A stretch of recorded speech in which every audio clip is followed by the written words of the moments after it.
ಈಗ ನಂದು ಮಿಲನ್ ಅದು ಒಂದು ಲವ್ ಆಲ್ಮೋಸ್ಟ್ 2014 ಲವ್ ಮಾಡೋದು ಸ್ಟಾರ್ಟ್ ಮಾಡಿದ್ದು. ಏನಾದ್ರು ಒಂದಾರು ಹಿಟ್ ಕೊಟ್ಟು ನಾನು ಮದುವೆ ಆಗಬೇಕು ಅನ್ನೋದು ತುಂಬಾ ಕ್ಲಿಯರ್ ಆಗಿದೆ. ಕತೆ ಏನು ಸಿಂಪಲ್ ಕತೆ. ಈ ತರ ನನ್ನ ಲೈಫ್ ಫಾಲೋ ಆಗಿದೆಯಲ್ಲ. ಇದನ್ನು 1,15,000 ನಾತಿತ್ತು. ಮಿಲನ್ ಹತ್ರ ಒಂದು 20,000 ಎಕ್ಸ್ಟ್ರಾ ಟೋಟಲ್ ಅಂದ್ರೆ ಒಂದು 1.25 ಲಕ್ಷ 2 ಲಕ್ಷ. ಈಗ 1 ಲಕ್ಷ ಬಂತು ಅಂದ್ರೆ ಒಂದು 2 ದಿನ ಶೂಟಿಂಗ್ ಮಾಡೋಣ. ಎಷ್ಟಾಗುತ್ತೆ ಶೂಟಿಂಗ್ ಮಾಡ್ಬೇಕು ಅಷ್ಟು ದುಡ್ಡಲ್ಲಿ ಅಂತ. ಡೈಲಾಗ್ ರೈಟರ್ ಯಾರಿಲ್ಲ, ನಾವೇ ಡೈಲಾಗ್ ರೈಟರ್. ಫೈಟ್ ಮಾಸ್ಟರ್ ಇಲ್ಲ, ನಾನೇ ಫೈಟ್ ಮಾಸ್ಟರ್. ಕೊರಿಯೋಗ್ರಫಿ ಇಲ್ಲ, ನಾನೇ ಕೊರಿಯೋಗ್ರಫರ್. ಊಟ ತಿಂಡಿ ಎಲ್ಲ ನಾವೇ ಕೊಡ್ತಾ ಇದ್ವಿ. ನಮ್ಮ ಡಾರ್ಲಿಂಗ್ ಕೃಷ್ಣ ಅವರು ನೋಡಿ ಇಲ್ಲೇ ಇದ್ದಾರೆ, ನೇರವಾಗಿ ನೋಡೋಣ. ಸರ್ ನಮಸ್ತೆ. ಸರ್ ನಮಸ್ತೆ ಸರ್, ಹೇಗಿದ್ದೀರಿ? ಚೆನ್ನಾಗಿದ್ದೀನಿ. Thank you so much. ನೀವು ನಮ್ಮ ಕ್ಯಾಮ್ರಾಮನ್ ಆಗಲೇ ಹೇಳ್ತಾ ಇದ್ರು, ಲಾಕ್ಡೌನ್ ಟೈಮಲ್ಲಿ ನಮ್ಮನ್ನೆಲ್ಲ ತುಂಬ ಎಂಟರ್ಟೈನ್ಡ್ ಆಗಿಟ್ಟ ಅಂತ ಗ್ರೇಟ್ ಮ್ಯಾನ್ ನೀವು. Thank you so much. Thank you sir, thank you. In fact ನಮ್ಗೆ ಅನಿಸ್ತಾ ಇತ್ತು ಇನ್ನೊಂದಷ್ಟು ಸಿನಿಮಾಗಳು ಮಾಡಿದ್ರೆ ಲಾಕ್ಡೌನಲ್ಲಿ ಹೆಲ್ಪ್ ಆಗೋದು ಅಂತ. ಯಾಕಂದ್ರೆ ಒಂದ್ಸತಿ ನೋಡಿದ್ರೆ ಆಯ್ತಲ್ಲ, ಒಂದು 4 ಸತಿ ನೋಡ್ಬೋದು ನಮ್ಮ ಸಿನಿಮಾನ. ಮತ್ತೆ ಕಂಟೆಂಟ್ ಇರಲಿಲ್ಲ ಟೈಮಲ್ಲಿ. ಇನ್ನೊಂದಷ್ಟು ಸಿನಿಮಾಗಳು ಮಾಡಬೇಕಿತ್ತು ಟೈಮಲ್ಲಿ. ಸೊ ಕೋವಿಡ್ ಟೈಮಲ್ಲಿ ತುಂಬ ಒಂದು ಒಳ್ಳೆ ಕನ್ನಡಕ್ಕೆ ಒಂದು ದೊಡ್ಡ ಹೆಸರು ತಂದುಕೊಟ್ರಿ. Love mocktail. Love mocktail like ನನಗೆ 2013 ನಾನು ಇಂಡಸ್ಟ್ರಿ ಫಸ್ಟ್ ಡೆಬ್ಯೂ ಮಾಡಿದ್ದು ಮದರಂಗಿ ಸಿನಿಮಾ. ಸೊ ಅದನ್ನ ನಾವೇ ಪ್ರೊಡ್ಯೂಸ್ ಮಾಡಿದ್ವಿ. Darling darling come come darling we go jolly ride. So ಅದಾದ್ಮೇಲೆ 2019 ತನಕ ಸಾಕಷ್ಟು ಸಿನಿಮಾಗಳನ್ನ ನಾನು ಮಾಡ್ಕೊಂಡು ಬಂದಿದ್ದೀನಿ. ಬಹುಶಃ ಒಂದು 8 ಸಿನಿಮಾ ಮಾಡಿದ್ದೀನಿ. ಬಟ್ ಯಾವುದೂ ಕೈ ಹಿಡಿದಿಲ್ಲ. ಒಂದು ಕಡೆ ಪ್ರಾಜೆಕ್ಟ್ ಚೆನ್ನಾಗಿತ್ತು, ಪ್ರೊಡ್ಯೂಸರ್ ಪ್ರಾಬ್ಲಮ್ ಆಗ್ಬೋದು, ಅಥವಾ ಡೈರೆಕ್ಟರ್ ಪ್ರಾಬ್ಲಮ್ ಆಗ್ಬೋದು, ಅಥವಾ ಸ್ಕ್ರಿಪ್ಟೇ ಪ್ರಾಬ್ಲಮ್ ಆಗ್ಬೋದು. ಆ ಥರ ತುಂಬ ಸಮಸ್ಯೆಗಳು ಇರುತ್ತೆ. ಅಂದರೆ ಎಲ್ಲ ಕೂಡಿ ಬರಬೇಕು. ಒಂದು ಸಿನಿಮಾ ಗೆಲ್ಲಬೇಕು ಅಂದರೆ, ಸಕ್ಸಸ್ ಸಿಗಬೇಕು ಅಂದರೆ ಅದೆಲ್ಲ ಕೂಡ್ಕೊಂಬರ್ಬೇಕು.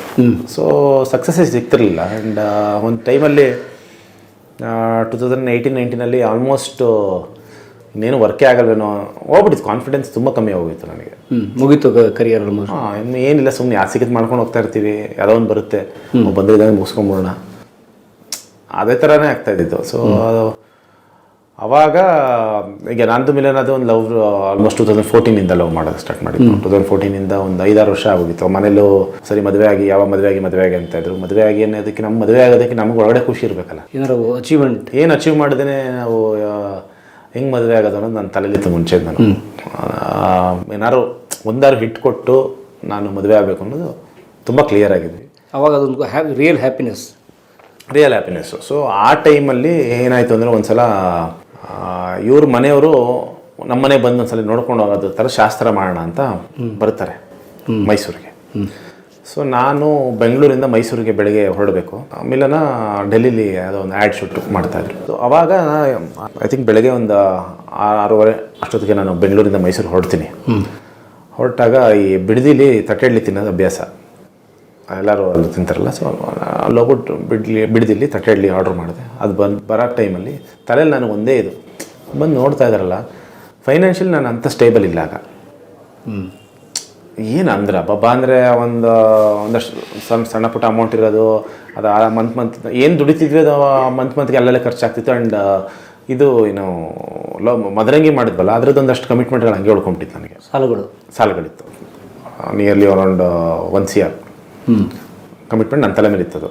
ಸೊ ಅದು ಬೇರೆ ಇತ್ತಲ್ಲ, ಏನೇ ದುಡಿದ್ರು ಒಂದಷ್ಟು ಅಲ್ಲಿ ಹೋಗ್ತಾ ಇತ್ತು. ಬಟ್ ಅಷ್ಟೊಂದು ದುಡಿಮೆ ಇರಲಿಲ್ಲ. ಲೈಕ್ 1 CR ತೀರ್ಸೋ ಅಷ್ಟು ದುಡಿಮೆ ಇರಲಿಲ್ಲ. ಏನು ಮಾಡ್ತಿದ್ದೆ ಒಂದು ಚೂರು ಮಾಡಿದ್ರು. ಮತ್ತು ಮಿಕ್ಕಿದ್ದೆಲ್ಲ ನನ್ನ ಡೈಲಿ ಖರ್ಚುಗಳು ಅದಕ್ಕೆ ಆಗೋಗ್ತಾಯಿತ್ತು.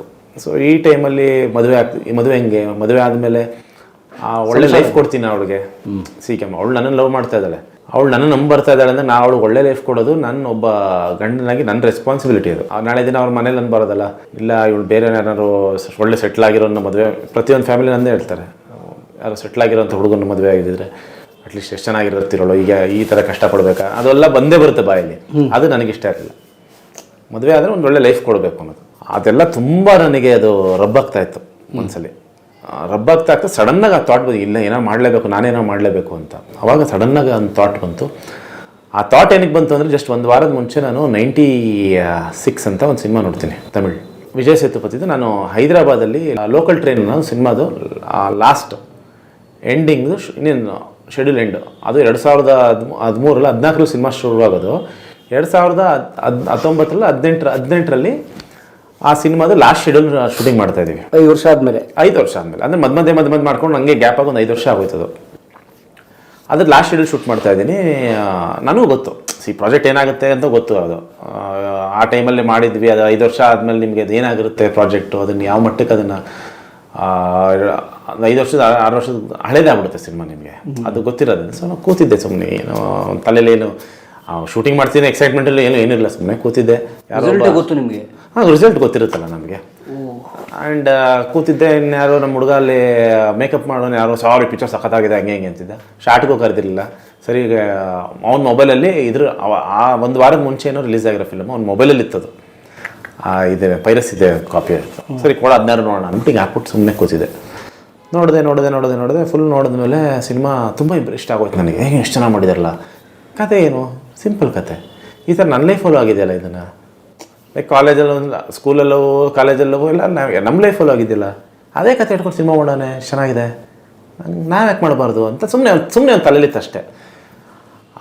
ಬಿಡದಿಲ್ ತಟ್ಟೆ ತಿನ್ನೋವಾಗ, ಈ ತಟ್ಟೆ ಇಡ್ಲಿ ತಿನ್ನೋವಾಗ ಇದು ಸ್ವಲ್ಪ ಸ್ಪಾರ್ಕ್ ಆಯಿತು. ಈ ಸ್ಪಾರ್ಕು ಪ್ಲಸ್ ಅದು ಮನೆ ಬೇರೆ ಬಂದುಬಿಟ್ಟಿದ್ದಾರೆ ನೋಡೋಕ್ಕೆ ಅನ್ನೋದು, ಅದೊಂದು 2 ಪ್ರೆಷರಿಂದ ಇದು ಸಡನ್ನಾಗಿ ಸ್ಪಾರ್ಕ್ ಆಯ್ತು. ಇಲ್ಲ ನಾನೇ ಏನಾದ್ರು ಬರೆಯೋಕ್ಕೆ ಸ್ಟಾರ್ಟ್ ಮಾಡಬೇಕು ಅಂತ. ಆಗ ಇಮಿಡಿಯೇಟಾಗಿ ಮಿಲನ ಫೋನ್ ಮಾಡ್ತೀನಿ, ಸುಮ್ಮನೆ ಒಂದು ತಲೆಯಲ್ಲಿ ಬರ್ತಾಯಿದೆ, ಹೇಳ್ತಾ ಹೋಗ್ತೀನಿ ಬರ್ಕೊಂಡು ಹೋಗು ಅಂತ. ಬಿಡದಿಯಿಂದ ಮೈಸೂರು ರೀಚ್ ಆಗೋ ಅಷ್ಟರಲ್ಲಿ ಒಂದು ಲೈನ್ ಹೇಳ್ತೀನಿ ಅವಳಿಗೆ.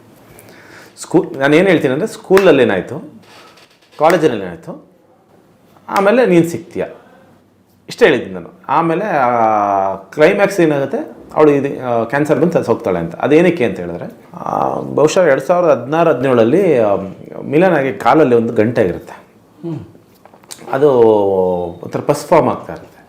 ಸರಿ, ಗಂಟೆ ಏನು ಅಂತ ಒಂದ್ಸರಿ ಡಾಕ್ಟ್ರಿಗೆ ತೋರ್ಸೋಕ್ಕೆ ಅಂತ ಹೋದಾಗ ಅದನ್ನು ರಿಮೂವ್ ಮಾಡೋಣ ಅಂದ್ಬಿಟ್ಟು, ಅದೇನು ಗಂಟಿದೆ ಅಂದ್ಬಿಟ್ಟು ಅದನ್ನು ಚಿಕ್ಕದಾಗ ಒಂದು ಆಪ್ರೇಟ್ ಮಾಡಿ ತೆಗೆದ್ಬಿಟ್ಟು ಅವ್ರೇನು ಮಾಡ್ತಾರೆ, ಅದನ್ನು ಬಯಾಪ್ಸಿ ಅಂತಲೇ ಮಾಡ್ತಾರೆ. ಬಯಾಪ್ಸಿ ನಾಟ್ ಆಪ್ಷನ್ ಏನಂತಾರೆ, ಐ ಥಿಂಕ್ ಬಯಾಪ್ಸಿ, ಏನೋ ಮಾಡ್ತಾರೆ. ಅದನ್ನು ಮಾಡಿದಾಗ ಅವ್ರು ಹೇಳಿದ್ರು, ಇದನ್ನು ದಿಸ್ ಕುಡ್ ಹ್ಯಾವ್ ಬಿನ್, ಬಿಟ್ಟಿದ್ರೆ ಕ್ಯಾನ್ಸರ್ ಆಗ್ಬೋದಿತ್ತು ಅಂತ ಹೇಳಿದ್ರು.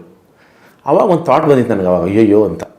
ಅದನ್ನೇ ಕ್ಲೈಮ್ಯಾಕ್ಸ್ ಮಾಡಿದ್ರೆ ಹೆಂಗೆ ಅಂತ ಅಂದ್ಕೊಂಡೆ. ನನಗೆ ಯಾಕೆ ಹಿಂಗೆಲ್ಲ ಆಗ್ತಿದೆ, ನಾನು ಸರಿ ಹೋಗ್ತೀನಲ್ವಾ? 100% ಸರಿ ಹೋಗ್ತೀಯ. ಸೊ ನಂದು ಹೊಡೆದು ಏನು ಅದೇ ನಿಧಿ ಮಾಡಿದಲ್ಲ, ಅದೇ ಅಷ್ಟೇ ಖುಷಿಯಾಗಿದ್ವಿ ನಾವು. ಸೊ ನನಗೆ ಆ ಮೂಮೆಂಟಲ್ಲಿ ಬಂದಿದ್ದು, ಏನಾರು ಆಗ್ಬಿಟ್ಟಿದ್ರೆ ಏನಾಗತ್ತೆ ಅಂತ. ಲೈಫ್ ಎಲ್ಲ ಪರ್ಫೆಕ್ಟ್ ಅನಿಸ್ತಾ ಇತ್ತು, ಸಡನ್ನಾಗಿ ಹಿಂಗೆ ಆಗ್ಬಿಟ್ರೆ ಹೆಂಗೆ ಅನ್ನೋದು ಸುಮ್ಮನೆ ಅವಾಗ ಬಂದಿತ್ತು. ಅದನ್ನು ಕ್ಲೈಮ್ಯಾಕ್ಸ್ ಇಟ್ಬೋಣ, ಇದು ಕ್ಲೈಮ್ಯಾಕ್ಸ್ ಅಂತ ಹೇಳಿದೆ ಅಷ್ಟೇ. ಇದು ಕ್ಲೈಮ್ಯಾಕ್ಸ್ ಹಿಂಗೆ ಹೀರೋಯಿನ್ನು ಕ್ಯಾನ್ಸರ್ ಬಂದು ಹೋಗ್ಬಿಡ್ತಾಳೆ.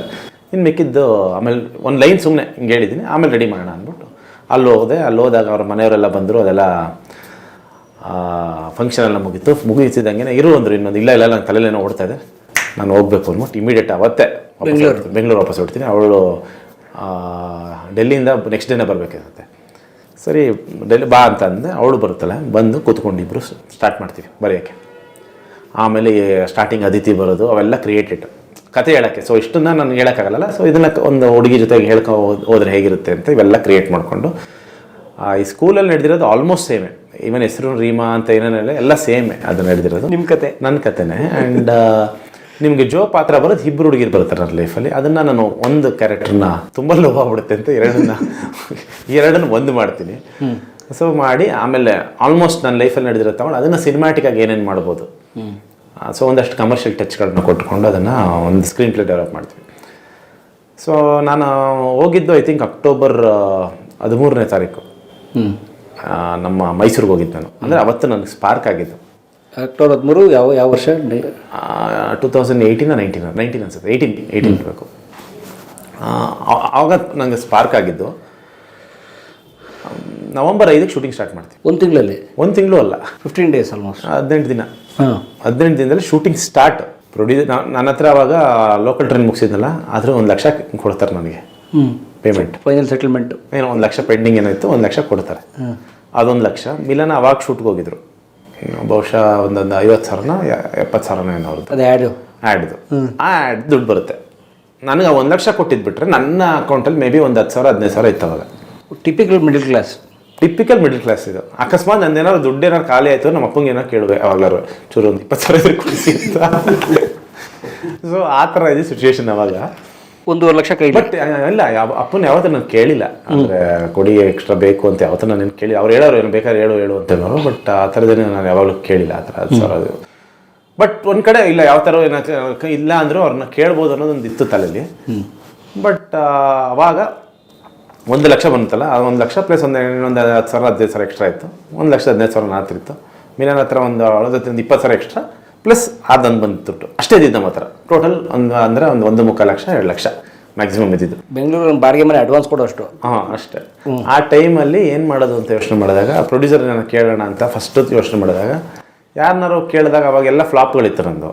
ಎಲ್ಲ ಫ್ಲಾಪ್ ಇಟ್ಕೊಂಡು ಹೋಗಿ ಕೇಳಿದಾಗ ನೋಡು, ಈಗ ಫಸ್ಟ್ ಆಫ್ ಆಲ್ ನಾನು ಡೈರೆಕ್ಟ್ರು ಅಂತ ಡೈರೆಕ್ಟ್ ಮಾಡ್ತೀನಿ ಅಂದರೆ ಯಾರು ಅದನ್ನು ಇದಾಗಿ ತಗೊಳ್ಳಲ್ಲ. ನೋಡಿ ಅವ್ನು ಏನೋ ಮಾಡ್ಕೊಳ್ಳೋದು ನಮ್ಮನ್ನು ಹಾಳು ಮಾಡ್ತಾನೆ ಅಂತ ಯಾರು ಅನ್ಕೋತಾರೆ. ಬೇಡ, ನಾವೇ ಮಾಡೋಣ ಇದನ್ನು.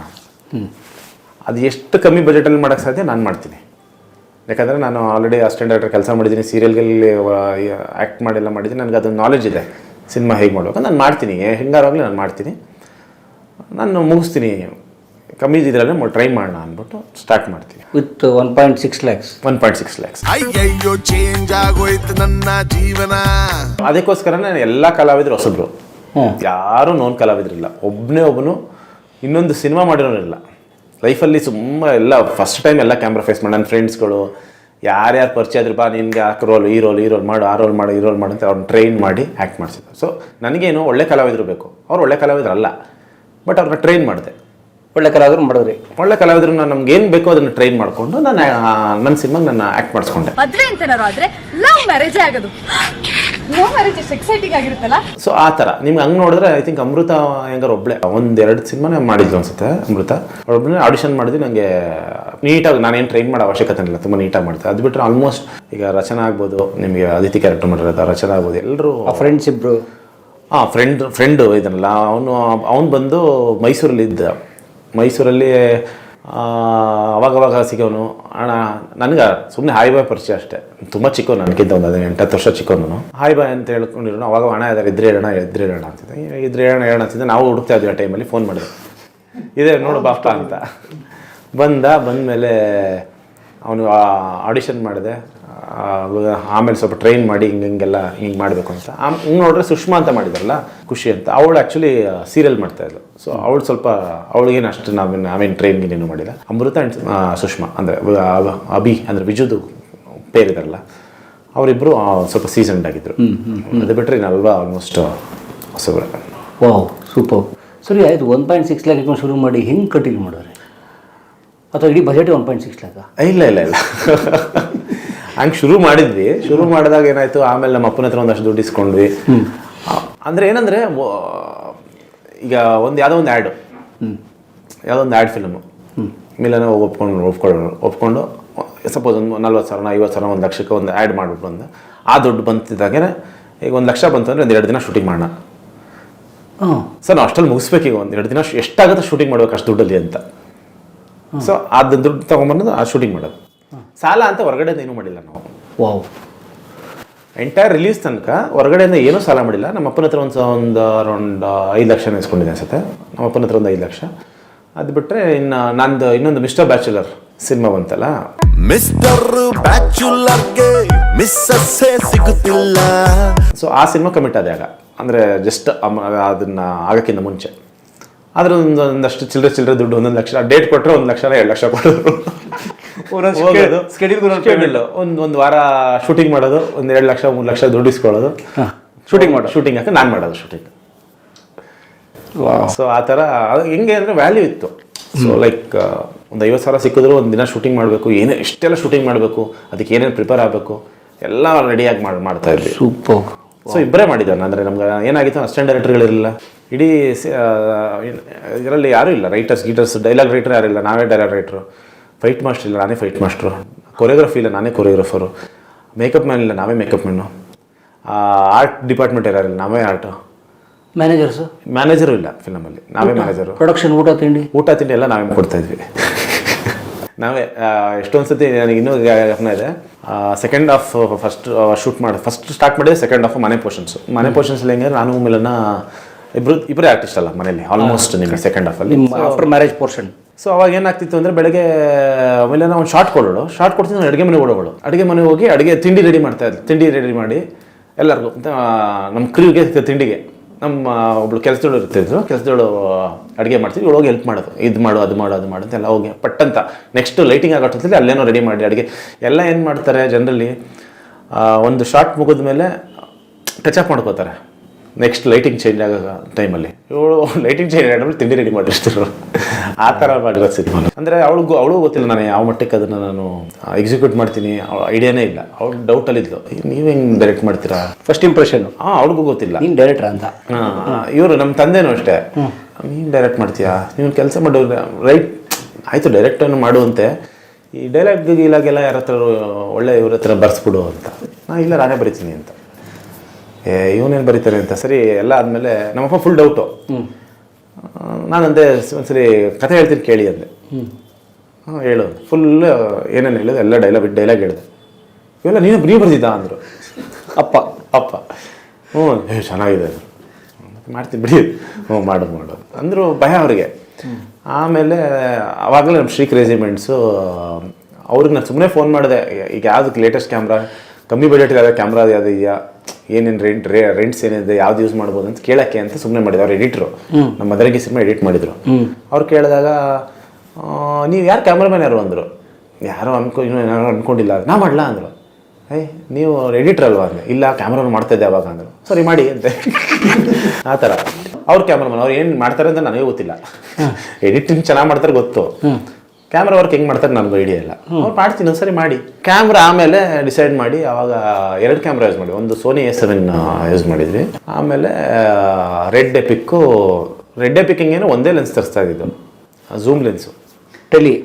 ಬರೀ ಝೂಮು, ಅದು ಸ್ಲೋ ಮೋಷನ್ ಬೇಕು ಅಂದಾಗ, ಝೂಮ್ ಶಾಟ್ ಬೇಕು ಅಂದಾಗ ಮಾತ್ರ ನಾನು ರೆಡ್ ಎಪಿಕ್ ತರಿಸ್ತಾ ಇದ್ದಿದ್ದು. And entire film track and trolley ಏನಂತ ಹೇಳ್ತೀವಲ್ಲ, ಟ್ರ್ಯಾಕ್ ಆ್ಯಂಡ್ ಟ್ರಾಲಿ ನಾನು ಲವ್ ಮಾಕ್ಟೇಲ್ 1 ತರಿಸಿದ್ದು ಎರಡು ದಿನ ಎಂಟೈರ್ ಸಿನಿಮಾದಲ್ಲಿ.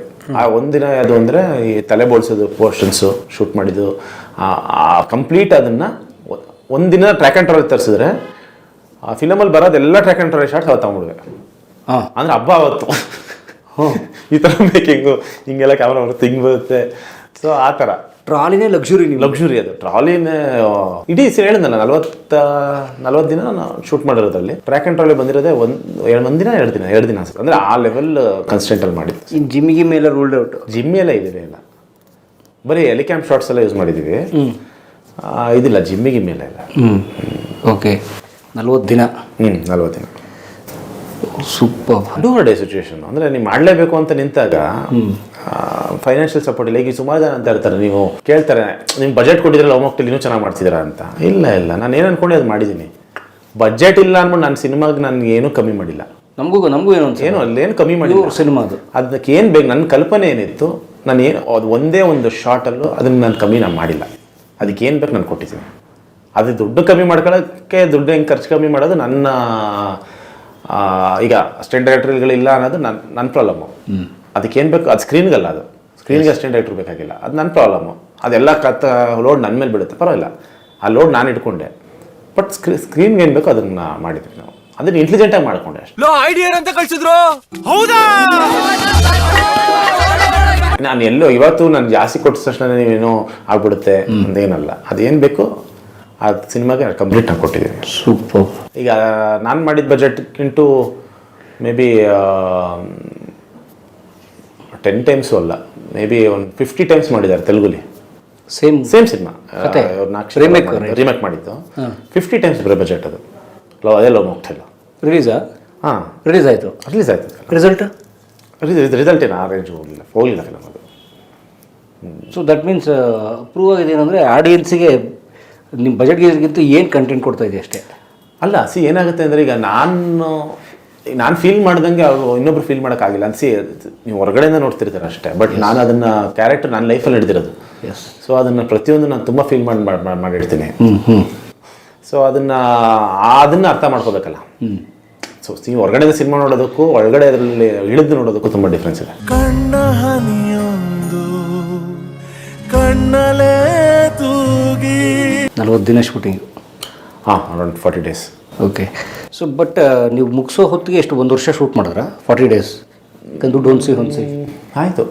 ಆಲ್ಮೋಸ್ಟ್ 1 ವರ್ಷ ಆಗಿಲ್ಲ ಅನ್ಸುತ್ತೆ, ಒಂದು 6-7 ತಿಂಗಳು ಆಯಿತು. 6-7 ತಿಂಗಳು ಆಯಿತು. ಬಟ್ ರಿಲೀಸ್ ಟೈಮ್ ಕರೆಕ್ಟಾಗಿ ನಿಮ್ಗೆ ಕೋವಿಡ್ ಬಂತದ್ದು. ರಿಲೀಸು ಜಾನ್ವರಿ 31st ಮಾಡಿದ್ವಿ. 2020 ಜಾನ್ವರಿ 31st. ಹಾಂ, ಈಗ 2018 ಅನಿಸುತ್ತೆ ನಾನು ಶೂಟಿಂಗು ಅಕ್ಟೋಬರ್ ನಾನು ಸ್ಟಾರ್ಟ್ ಮಾಡಿದ್ದು. 1 ವರ್ಷ ಆಯಿತು ಕರೆಕ್ಟ್. ಅಪ್ ಟು ಜುಲೈಗೆ ಮುಗಿಸ್ಬಿಟ್ಟೆ. 2019 ಜುಲೈಗೆ ಸಿನಿಮಾ ಕಂಪ್ಲೀಟ್ ಆಯಿತು. ಸೊ ಅದಾದಮೇಲೆ ಸೆನ್ಸಾರು ಮತ್ತು ಪೋಸ್ಟ್ ಪ್ರೊಡಕ್ಷನ್ ವರ್ಕು ಎಲ್ಲ ಮುಗಿಯೋಷ್ಟರಲ್ಲಿ 2019 ಎಂಡು. ಸೊ January 31 ರಿಲೀಸ್ ಆಯಿತು 2020. ಸೊ 1.25 ವರ್ಷ ನಡೀತಿದೆ ಪ್ರಾಜೆಕ್ಟ್ ಅದು. ಕೋವಿಡ್ ಬಂದಿದ್ದು 44ನೇ ದಿನ, ಸಿನಿಮಾ ರಿಲೀಸ್ ಆಗಿ 44th ಡೇ. 43 ದಿನ ನಮಗೆ ಥಿಯೇಟ್ರಿಕಲ್ ರನ್ ಇತ್ತು. ಓ 7 ವಾರ ಥಿಯೇಟ್ರ್ ಕಚ್ಕೊಂಡಿತ್ತು. ಅಯ್ಯೋ, ನಿಮಗೆ ಫಸ್ಟ್ ವೀಕ್ ಏನೂ ಇರಲಿಲ್ಲ. ಫಸ್ಟ್ ವೀಕು ಪಿಕ್ಚರ್ ಅಂತೂ ರಿಪೋರ್ಟು ಇನ್ನೊಂದು ಮುಂಗಾರು, ನೆಕ್ಸ್ಟ್ ಮುಂಗಾರು ಮಳೆ, ಇದು ಇನ್ನೊಂದು ಮುಂಗಾರು ಮಳೆ ಥರ ಓಪನಿಂಗ್ ಬಂದಿದ್ದು ನಮಗೆ ಟಾಕು.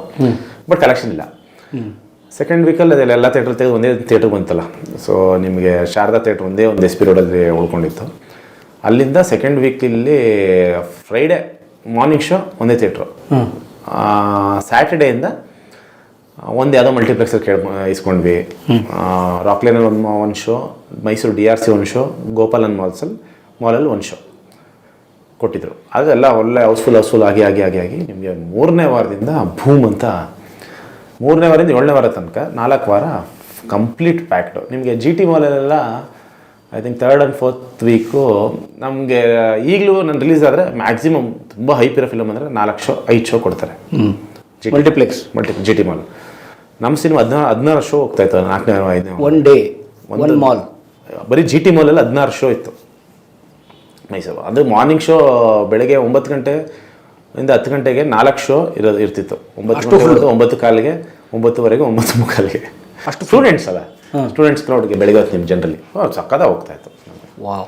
44 7ನೇ ವಾರ ನಿಮಗೆ ಲಾಕ್ಡೌನ್ ಆಗಿತ್ತು. ಬಹುಶಃ ಲಾಕ್ಡೌನ್ ಆಗಿಲ್ಲ ಅಂದರೆ 1 ವರ್ಷದ ಪಿಕ್ಚರ್ ಅಂತ ಅಥವಾ ಅದೇನಾಗ್ತಿತ್ತು ಅಂದರೆ ನಮ್ಮದು ಆಲ್ರೆಡಿ ಅಮೆಝಾನ್ ಕೊಟ್ಬಿಟ್ಟಿದ್ದೆ ನಾನು. ಸೊ ಅದು ಅವ್ರು ಹೆಂಗೆ ಏನೇ ಮಾಡಿದ್ರು ಅದು ರಿಲೀಸ್ ಮಾಡಿ ಅಂದರೆ 40 ದಿನಕ್ಕೆ ಅವರು ಇದು ಬಂದ್ಬಿಡ್ತಿದ್ರು, ರಿಲೀಸ್ ಮಾಡಿಬಿಡೋರು. OTT ಬಂದ್ಬಿಡ್ತಿತ್ತು. ಬಟ್ ನಮಗೆ ಗೊತ್ತಿಲ್ಲವಲ್ಲ ಈ ರೇಂಜಿಗೆಲ್ಲ ಹೋಗುತ್ತೆ ಅಂತ ಅವಾಗ. ಸೊ ನೀವು ಈ ಸಿನಿಮಾ ಸೂಪರ್ ಹಿಟ್ ಆಗೋಕ್ಕೆ ಮುಂಚೆನೇ ಅಮೆಝಾನ್ಗೆ ಕೊಟ್ಬಿಟ್ಟಿದ್ರಿ. ಸಿನಿಮಾ ರಿಲೀಸ್ ಆಗಿ 4ನೇ ದಿನಕ್ಕೆ ಕೊಟ್ಬಿಟ್ವಿ. ಓ, ಲೈಕ್ ಅಮೆಝಾನೇ ಕೇಳಿದ್ವಿ ಒಳ್ಳೆ ಸಿನಿಮಾ ಅಂತ. ಶುಕ್ರವಾರ ರಿಲೀಸ್ ಆಗಿತ್ತು, ಬುಧವಾರಕ್ಕೆ ಕೊಟ್ಬಿಟ್ಟೆ. To be on safer side. Obviously ನಾವು ಇನ್ವೆಸ್ಟ್ ಮಾಡಿರ್ತೀವಿ. ಅದಕ್ಕೆ ಒಂದು 50 ಲಕ್ಷ ಸಾಲ ತಂದಿದ್ದೆ. ನಾವೇನು ಸಿನಿಮಾ ಮುಗಿಸಿದ್ವಲ್ಲ, ಪ್ರೊಡಕ್ಷನ್ಗೆ ಏನೇನು ಬೇಕು ನಾವು ದುಡ್ದಿದ್ದೆಲ್ಲ ಮಾಡಿ ಹಾಕ್ಬಿಟ್ಟೆ. ಬಟ್ ರಿಲೀಸ್ಗೆ ಅಂತ 50 ಲಕ್ಷ ಖರ್ಚು ಮಾಡಿದ್ವಿ. ಫುಲ್ ಪಬ್ಲಿಸಿಟಿ ಎಲ್ಲ ಚೆನ್ನಾಗಿ ಮಾಡಿ 50 ಲಕ್ಷ ಸಾಲ ತಂದಿದ್ವಿ ರಿಲೀಸ್ ಮಾಡಿ ಸಿನಿಮಾ. ಅದು ನಾನು first week 5 lakh collection, share ಅಲ್ಲ ಕಲೆಕ್ಷನ್ನು, ಲೋ ಮಾಕ್ಟೆಲ್ 1. ಸೊ ನೀನು ಸಿನಿಮಾ ತೆಗೆದಿರೋದು ಬಿಟ್ಬಿಡಿ ಬಜೆಟು, ಇದಕ್ಕೆ ಅಂತ ರಿಲೀಸ್ಗೆ ಅಂತ ನೀನು 50 ಲಕ್ಷ ಸಾಲ, ಅದನ್ನು ವಾಪಸ್ ಕೊಡೋಕ್ಕಾದ್ರು ನನಗೆ ಇದ್ಬೇಕಲ್ಲ, ಸೇಫ್ಟಿ ನೋಡ್ಬೇಕಲ್ಲ. ಇಲ್ಲ ಅಂದರೆ ಪಟ್ಟಂತ ಮನೆ ಮಾರೋಕ್ಕಿತ್ತು. 50 ಲಕ್ಷ ಎಲ್ಲಿಂದ ತರ್ತೀರಿ? ಯಾರು ನಮ್ಮಪ್ಪನ ಹತ್ರ 50 ಲಕ್ಷ ಇಲ್ಲ.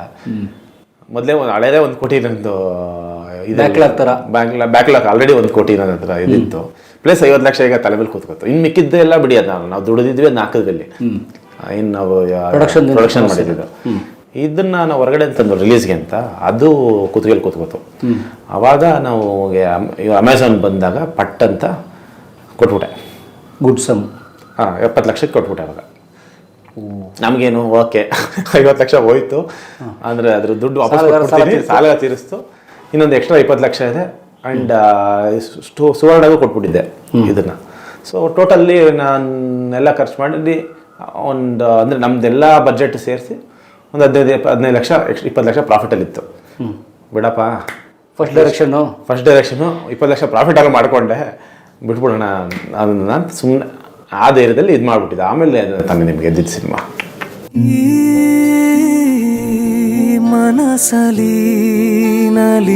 ಸೊ ಅಂದರೆ ಎವ್ರಿ ಸಿನಿಮಾಗೆ ಇದಿರುತ್ತೆ. ಈಗ ಏನು ಸಿಚುವೇಶನ್ ಇದೆಯಲ್ಲ, ಈಗ ಬರೋ ಪ್ರತಿಯೊಂದು ಕನ್ನಡ ಸಿನಿಮಾಗಳಿಗೂ ನಾನು ಪ್ರತಿಯೊಬ್ಬರಿಗೂ ರಿವ್ಯೂವರ್ಸ್ಗೂ ಹೇಳ್ತಾ ಇರ್ತೀನಿ ನಾನು, ದಯವಿಟ್ಟು ಸಿನಿಮಾ ಚೆನ್ನಾಗಿತ್ತು ಅಂದರೆ ಸಿನಿಮಾನ ತುಂಬ ಚೆನ್ನಾಗಿ ಹೊಗಳಿ, ಅದ್ರದ್ದು ಏನೋ ನೆಗೆಟಿವ್ಸ್ ಹೇಳ್ಕೊಂಡು ಕೂತ್ಕೊಂಡ್ಬಿಡಿ. ತುಂಬ ಚೆನ್ನಾಗಿ ನಿಮ್ಗೆ ಇಷ್ಟ ಆಯಿತಾ ಹೊಗಳ್ಬಿಡಿ, ನೋಡಿ ಈ ಸಿನಿಮಾ ನೋಡಿ ಅಂತ ಹೇಳಿ. ನಿಮ್ಗೆ ಇಷ್ಟ ಆಗಲಿಲ್ಲ ಸಿನಿಮಾ, ದಯವಿಟ್ಟು ಅದ್ರ ಬಗ್ಗೆ ರಿವ್ಯೂವೇ ಮಾಡಬೇಡಿ, ಅದನ್ನು ಏನು ಹೇಳ್ಬಿಡಿ. ಸಿನಿಮಾ ನೋಡಬೇಡಿ, ಇದು ನೋಡೋಕ್ಕೂ ಲಾಯಕ್ಕಿಲ್ಲ ಅವೆಲ್ಲ ಹೇಳಿದ್ರೆ ಏನಾಗುತ್ತೆ. ನಾನು ನಿಮ್ಗೆ ಹೇಳಿದೆ ನೋಡಿ ಸಿಚುವೇಶನ್ನು. ಈಗ ನಂದು TV ರೇಟ್ಸು ಅದು ಇದು ಆಯಿತು ಪರವಾಗಿಲ್ಲ. ನಿಮಗೆ TV ರೇಟ್ಸ್ ಆಗೋದು 100 ಸಿನಿಮಾದಲ್ಲಿ 3 ಸಿನಿಮಾಗೆ ಅಷ್ಟೇ. ಇನ್ನು 97 ಸಿನಿಮಾಗೆ TV ರೇಟ್ಸ್ ಆಗಿರಲ್ಲ, ಹಂಗೆ ರಿಲೀಸ್ ಮಾಡಿರ್ತಾರೆ. ಆದರೆ ಒಬ್ರು ಒಳ್ಳೇದು ಮಾಡೋಣ, ಕಾಲೇಳೋದು ಬೇಡ. ಅಲ್ಲಿ ನೀವು ಕಾಲು ಎಳಿತಿಲ್ಲ, ನೀವು ಹೆಚ್ಚು ಕಮ್ಮಿ ಸಾಯಿಸ್ತಾ ಇದ್ದೀರ ಆ ವ್ಯಕ್ತಿನ. ಅವನು ಒಬ್ಬ ಪ್ರೊಡ್ಯೂಸರು ನಿಮ್ಮ ಕಮ್ಮಿ ಅಂದರೆ ಅಷ್ಟೊಂದು 2 ಕೋಟಿ 3 ಕೋಟಿ ಯಾಕೆ ಬಂದಿರ್ತಾರೆ. ಅದೇನಾದ್ರು ಆ ಸಿನಿಮಾ ಒಂಚೂರು ಅಂದರೆ ಏನೋ ಇವರು ಹೊಗಳಿಲ್ಲ ಅಂದರೆ ಇನ್ನೊಂದೇನೋ ಸಿನಿಮಾ ಏನೋ ಆಗ್ಬಿಡುತ್ತೆ ಅಂತಲ್ಲ, ಅಟ್ಲೀಸ್ಟ್ ಕೆಟ್ಟದ್ದು ಮಾಡೋದು ಬೇಡ ಅಂತ. ಅವ್ನಿಗೇನೋ ಒಂದು 5 ಲಕ್ಷ ಎಕ್ಸ್ಟ್ರಾ ಕಲೆಕ್ಟ್ ಆಗ್ಬೋದು, ಒಂದು 10 ಲಕ್ಷ ಎಕ್ಸ್ಟ್ರಾ ಕಲೆಕ್ಟ್ ಆಗ್ಬೋದು, ಚೂರಾರು ಉಸಿರಾಡ್ಕೊಳ್ಳಿಲ್ವಾ? ನಾವು ಯಾಕೆ ಇನ್ನೊಬ್ಬರು ಅನ್ನಕ್ಕೆ ನಾವು ಇದು ಮಾಡಬೇಕು? ಅದಕ್ಕೆ ತುಂಬ ಜನ ನಮಗೆ ರಿವ್ಯೂಸ್ ಆಲ್ಮೋಸ್ಟ್ ಎಲ್ಲರೂ ಪರಿಚಯ ಇದ್ದಾರೆ. ಎಲ್ರಿಗೂ ಹೇಳ್ತೀನಿ, ದಯವಿಟ್ಟು ಯಾವ್ದಾರು ಸಿನಿಮಾ ಇಷ್ಟ ಆಗಿಲ್ಲ ನಾವು ಮಾಡಲೇಬಿಡಿ ರಿವ್ಯೂ, ಏನು ತಪ್ಪಿಲ್ಲ. ನಿಮ್ಗೆ ಏನಪ್ಪ ಅದರಿಂದ ಏನಾಗುತ್ತೆ, ಒಂದು ವೀಡಿಯೋ ಇರುತ್ತೆ ನಿಮಗೆ, ಆ ವಿಡಿಯೋಯಿಂದ ನೀವು ಒಬ್ಬ ರಿವ್ಯೂ ಮಾಡೋದು ಏನಕ್ಕೆ ಮಾಡ್ತೀರಿ ರಿವ್ಯೂ? ಒಂದು ವಿಡಿಯೋ ಕನ್ನಡ ಜನತೆ ಒಳ್ಳೇದು ಮಾಡೋಕ್ಕೆ ಮಾಡ್ತಿದ್ದೀವ? ಇಲ್ಲ, ನಾವು ಮಾಡ್ತಿರೋದು ನಮ್ಮ ಬಿಸ್ನೆಸ್ ಅದು. ಈಗ ನಾನೊಂದು ವೀಡಿಯೋ ಮಾಡ್ತೀನಿ ಅಂದರೆ ನನಗೆ ಅದರಿಂದ ಸಬ್ಸ್ಕ್ರೈಬರ್ಸ್ ಬರ್ತಾ ಇರ್ತಾರೆ, ಅದರಿಂದ ಆ್ಯಡ್ ಬರುತ್ತೆ, ನನಗೆ ಅದರಿಂದನೂ ರೆವೆನ್ಯೂ ಅಂತ ಮಾಡ್ತಿರ್ತೀವಿ. ಆ ರೆವೆನ್ಯೂ ಎಷ್ಟು ಕಮ್ಮಿ ಗೊತ್ತಾ? ಒಂದು ವೀಡಿಯೋ ನಿಮಗೆ ಗೊತ್ತು, ಒಂದು 10,000, 20,000, 30,000 ಓಡಿರ್ಬೋದು ಒಂದು ವೀಡಿಯೋ. ಆ 30,000ಕ್ಕೆ ಎಷ್ಟು ಬರುತ್ತೆ ಸರ್ ರೆವೆನ್ಯೂ? Very small. ಎಷ್ಟು, 1,000, 2,000 ರೂಪಾಯಿ? ವಿತಿನ್ 1,000. ಒಂದು 1,000 ರೂಪಾಯಿ 2,000 ರೂಪಾಯಿಗೆ ನಾನು ಯಾಕೆ ಒಬ್ಬರನ್ನ ಲಕ್ಷಾಂತರ ರೂಪಾಯಿ ಹಾಕಿರೋ ನಾವು ಯಾಕೆ ಇದು ಮಾಡಬೇಕು? ಸೊ ಅದು ತುಂಬ ಅದು ಅಂದರೆ ನಾವು ಒಂದು ಸಿನಿಮಾ ಕೆಟ್ಟ ರಿವ್ಯೂ ಕೊಡೋಕ್ಕಿಂತ ಮುಂಚೆ ಅದು ತುಂಬ ಹಿಂದ್ಗಡೆ ಸಿಚುವೇಶನ್ಗಳಿರುತ್ತೆ ಆ ಪ್ರೊಡ್ಯೂಸರ್ ಲೈಫ್ಗಳಲ್ಲಿ. ಸೊ ಅದನ್ನು ನಾವು ಇದು ಮಾಡೋಕ್ಕೆ ಹೋಗಬಾರ್ದು, ಬಿಟ್ಬಿಡಬೇಕು. ಓಕೆ ಬಿಡು, ಚೆನ್ನಾಗಿಲ್ವಾ, ಬೇಡ ಮಾತಾಡೋದು ಬೇಡ, ಸರಿ ಮಾತಾಡಬೇಡ. ಅಟ್ಲೀಸ್ಟ್ ಏನು ಬಿಸ್ನೆಸ್ ಮಾಡ್ಕೊಂಡು ಹೋಗ್ಬಿಡ್ಲಿ ಬಿಡಿ ಅತ್ತಾಗೆ. ಈಗ ಎಲ್ಲರೂ ಒಳ್ಳೆ ಸಿನಿಮಾ ಮಾಡೋಕ್ಕೆ ಟ್ರೈ ಮಾಡಿರ್ತಾರೆ. ಹೆಂಗೆ ಅಂದರೆ ಒಂದು ಕ್ಲಾಸಲ್ಲಿ ಒಂದು 100 ಜನ ಇರ್ತಾರೆ, 100 ಜನ ಸ್ಟೂಡೆಂಟ್ಸ್ ಒಂದು ಸಿನಿಮಾ ಮಾಡಬೇಕು ಅಂತ ಡಿಸೈಡ್ ಮಾಡ್ತಾರೆ ಅಂತ ನೋಡಿ. ಅದರಲ್ಲಿ ರ್ಯಾಂಕ್ ಸ್ಟೂಡೆಂಟ್ಸ್ ಅಂತ ಇರೋದು ಒಂದು 4 ಜನ, ಅಂದರೆ ರಿಯಲ್ ಇಂಟೆಲೆಕ್ಚುಯಲ್ಸ್. ಅವ್ರ ಕೆಪಾಸಿಟಿ ಸಖತ್ತಾಗಿ ಮಾಡ್ತಾರೆ ಅವರು. ಇನ್ನು ಮಿಕ್ಕಿದವರೆಲ್ಲ ಪಾಪ ಅವ್ರಿಗೂ ಆಸೆ ಇರುತ್ತಲ್ವ ಮಾಡಬೇಕು ಅಂತ, ಅವ್ರು ಏನೋ ಒಂದು ಪ್ರಯತ್ನ ಮಾಡ್ತಾರೆ. ಅವ್ರ ಎಫರ್ಟಲ್ಲಿ ದಿ ಬೆಸ್ಟ್ ಅದು. ಕರೆಕ್ಟ್. ಬಟ್ ನಾನು ನೋಡೋನ್ಗೆ ಅದು ಏನೂ ಅಲ್ಲ, ಡಬ್ಬ ಅದು. ನಾನು ಆಸ್ ಎನ್ ಆಡಿಯನ್ಸ್ ನಾನು ಇಂಟೆಲಿಜೆಂಟ್ ಆಗ್ಬಿಟ್ಟಿದ್ದೀನಿ.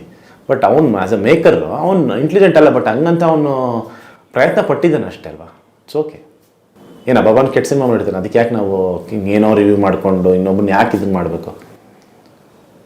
ಸೊ ಈ ಥರ ಸಿಚುವೇಶನ್ಗಳು ನಾವು ಪ್ರೊಡ್ಯೂಸ್ ಮಾಡಿರೋದ್ರಿಂದ ನಮಗೆ ಗೊತ್ತು ಅದರಲ್ಲಿ ಇಷ್ಟು ನೋವಿರುತ್ತೆ. ಹಂಗಾಗಿ ನಾನು ಯಾವುದೇ ಆ್ಯಕ್ಟ್ ಮಾಡಿದ್ರು, ಏನೇ ಪ್ರಮೋಷನ್ ನೀವು ನನ್ನ ನೋಡ್ಬೋದು, ನಾನು ತುಂಬ ಪಬ್ಲಿಕ್ ಸಿನಿಮಾ ಚೆನ್ನಾಗಿತ್ತು ಅಂದರೆ ತುಂಬ ಪ್ರಮೋಟ್ ಮಾಡ್ತೀನಿ ನನ್ನ ಸಿನಿಮಾಗಳನ್ನ. ಈಗ ಕೌಸಲ್ಯ ಸುಪ್ರಜಾರಾಮಗೆ ತುಂಬ ಜನ ಕೇಳಿದ್ರು, ಏನಿದು ನೀವೇ ಪ್ರೊಡಕ್ಷನ್ ಈ ಲೆವೆಲ್ಗೆ ಪ್ರಮೋಷನ್ ಮಾಡ್ತಿದ್ದೀರಲ್ಲ, ನೀವೇ ದುಡ್ಡು ಹಾಕಿದ್ದೀರ? ಇಲ್ಲ ಸಿನಿಮಾ ಚೆನ್ನಾಗಿದೆ, ಒಂದು ಒಳ್ಳೆ ಸಿನಿಮಾ ಅಂತ ಬಂದಮೇಲೆ ನಾವು ಅದನ್ನು ನಿಂತ್ಕೊಂಡು ಕೆಲಸ ಜವಾಬ್ದಾರಿ ನಮ್ಮದು, ಅದನ್ನು ಜನಕ್ಕೆ ರೀಚ್ ಮಾಡಿಸ್ಬೇಕು. ಅದಕ್ಕೆ ಓಕೆ, ನಾನು ಪ್ರಮೋಷನ್ಗೆ ಬರಲ್ಲ. 1 ತಿಂಗಳು ನೀವು ನಂಬಲ್ಲ, ನಾನು 1 ತಿಂಗಳಿಂದ ನಾನು ಇದು ಬಿಟ್ಟು ಏನೂ ಮಾಡಿಲ್ಲ. ನಾನು ಬರೀ ನನ್ನ ಪ್ರೊಫೈಲ್ ನೋಡಿದ್ರೆ ಇದರಲ್ಲಿ ಇನ್ಸ್ಟಾಗ್ರಾಮಲ್ಲಿ ನೋಡಿದ್ರೆ ಜನಕ್ಕೆ ಸಿಟ್ಟತ್ಬೇಕು, ಎಷ್ಟು ಹಾಕಿದನಪ್ಪ ಪೋಸ್ಟಿವ್ನು ಅಂತ. ಯಾಕಂದರೆ ಅದನ್ನು ಈ ಥರದ ಒಂದು ಕಂಟೆಂಟ್, ಒಳ್ಳೆ ಕಂಟೆಂಟ್ ಇಟ್ಕೊಂಡು ಅವರು ಸಿನಿಮಾ ಮಾಡಿದಾಗ ಅದು ಸಿನಿಮಾ ಗೆಲ್ಲಬೇಕು. ಆಮೇಲೆ ಶಶಾಂಕ್ ಅವ್ರದ್ದು ನಾನು ಹಾನೆಸ್ಟಿ ನೋಡಿದ್ದೀನಿ ಕೆಲಸದಲ್ಲಿ. ತುಂಬ ಹಾನೆಸ್ಟಾಗಿ ವರ್ಕ್ ಮಾಡ್ತಾರೆ, ತುಂಬ ಹಾನೆಸ್ಟಾಗಿ ಅದನ್ನು ಪಬ್ಲಿಸಿಟಿ ಆಗ್ಬೋದು, ತುಂಬ ಅದನ್ನು ಎಫರ್ಟ್ ಹಾಕಿ ಮಾಡ್ತಾರೆ. ಅದು ನಮ್ಗೆ ಗೊತ್ತಾಗ್ಬಿಡುತ್ತೆ ಎಫರ್ಟ್. ಈಗ ಸಿನಿಮಾ ಏನೋ ಮಾಡಿದೆ ಸುಮ್ಮನೆ ಪ್ರಮೋಟ್ ಮಾಡೋದು ನಾನು ಮಾಡಲ್ಲ. ಏನೋ ಒಂದು ರಿಲೀಸ್ ಬಿಫೋರ್ ಒಂದು 4 ಮಾತು ಹೇಳ್ತೀವಿ, ಆಮೇಲೆ ಸುಮ್ಮನೆ ಬಿಡ್ತೀವಿ. ಯಾಕಂದ್ರೆ ಗೊತ್ತು ಅದರಲ್ಲಿ ಏನು ದಮ್ಮಿಲ್ಲ, ಹೋಗಲ್ಲ ಅಂತ. ಬಟ್ ಸಿನಿಮಾದಲ್ಲಿ ದಮ್ಮಿದೆ, ಇವರು ಆನೆಸ್ಟಾಗಿ ಎಫರ್ಟ್ ಹಾಕಿ ಇವ್ರು ಟ್ಯಾಲೆಂಟ್ ಇದೆ ಅಂದಾಗ ನಾವು ನಮ್ಮ ಕೈಲಾದ ನಾವು ಮಾಡಲೇಬೇಕು. ಎಸ್. ಹಂಗೆ ನೋಡಿದ್ರೆ ಇವ್ರಿಗೆ ನಾನು ಶೂಟಿಂಗ್ ಮಾಡೋಕ್ಕೆ ಕೊಟ್ಟರೆ ಡೇಟ್ಸ್ಗಿಂತ ಪಬ್ಲಿಸಿಟಿಗೆ ಜಾಸ್ತಿ ಕೊಟ್ಟಿದ್ದೀನಿ. ಶೂಟಿಂಗ್ ಬಹುಶಃ 40 ದಿನದಲ್ಲಿ ಮಾಡಿದ್ವಿ, ಪಬ್ಲಿಸಿಟಿ ಒಂದು 50 ದಿನ ಆಯ್ತು ಈಗ ಆಲ್ರೆಡಿ. ಶೂಟಿಂಗಲ್ಲಿ ಕಾಸು ಕೊಟ್ಟಿರ್ತಾರೆ, ಪ್ರಮೋಷನ್ಗೆ ಕಾಸು ಇರಲ್ಲ. ಪ್ರಮೋಷನ್ಗೆ ಏನು ಬೇರೆ ಪೇಮೆಂಟ್ ಇರಲ್ಲ. ಎಸ್. ಓಕೆ. ಸೊ ಅದಾದಮೇಲೆ ಐ ಥಿಂಕ್ ನೀವು ಅಂದ್ಕೊಂಡಿದ್ದು ಸಾಧಿಸಿದ್ರಿ, ಏನೋ ಒಂದು ಮೈಲ್ ಸ್ಟೋನ್ ಅಚೀವ್ ಮಾಡಿ ಆಮೇಲೆ ಮದುವೆ ಆಗಬೇಕು ಅಥವಾ ಆಮೇಲೆ ಲೈಫಲ್ಲಿ. So what you thought you has happen? ಅದೇ ನನಗೆ ಗೊತ್ತಿಲ್ಲ, ನಂಗೆ ಲವ್ ಮಾಕ್ಟೇಲ್ ಒಂದು ಒಳ್ಳೆ ಸಿನಿಮಾ ಅಂತ ಗೊತ್ತಿತ್ತು. ಬಟ್ ಜನ ಅದನ್ನು ಆ ಲೆವೆಲ್ಗೆ ಎತ್ಕೊಂಡು ಹೋಗ್ತಾರೆ ಅಂತ ನಾನು ಎಕ್ಸ್ಪೆಕ್ಟ್ ಮಾಡಿರಲಿಲ್ಲ. ಬಟ್ ನಾನು ಹೇಳೋ ಮೇಲೆ ನನಗಿದು ಒಳ್ಳೆ ಬ್ಲಾಕ್ ಬಸ್ಟರ್ ಆಗುತ್ತೆ ಫಿಲಮು, ಜನ ಇಷ್ಟಪಡ್ತಾರೆ. ಬಟ್ ಅದನ್ನು ಆ ರೇಂಜಿಗೆ ಒಬ್ಬೊಬ್ಬನು 100 ಸತಿ ನೋಡ್ತಾನೆ, 50 ಸತಿ ನೋಡ್ತಾನೆ ಇರ್ತಾರೆ.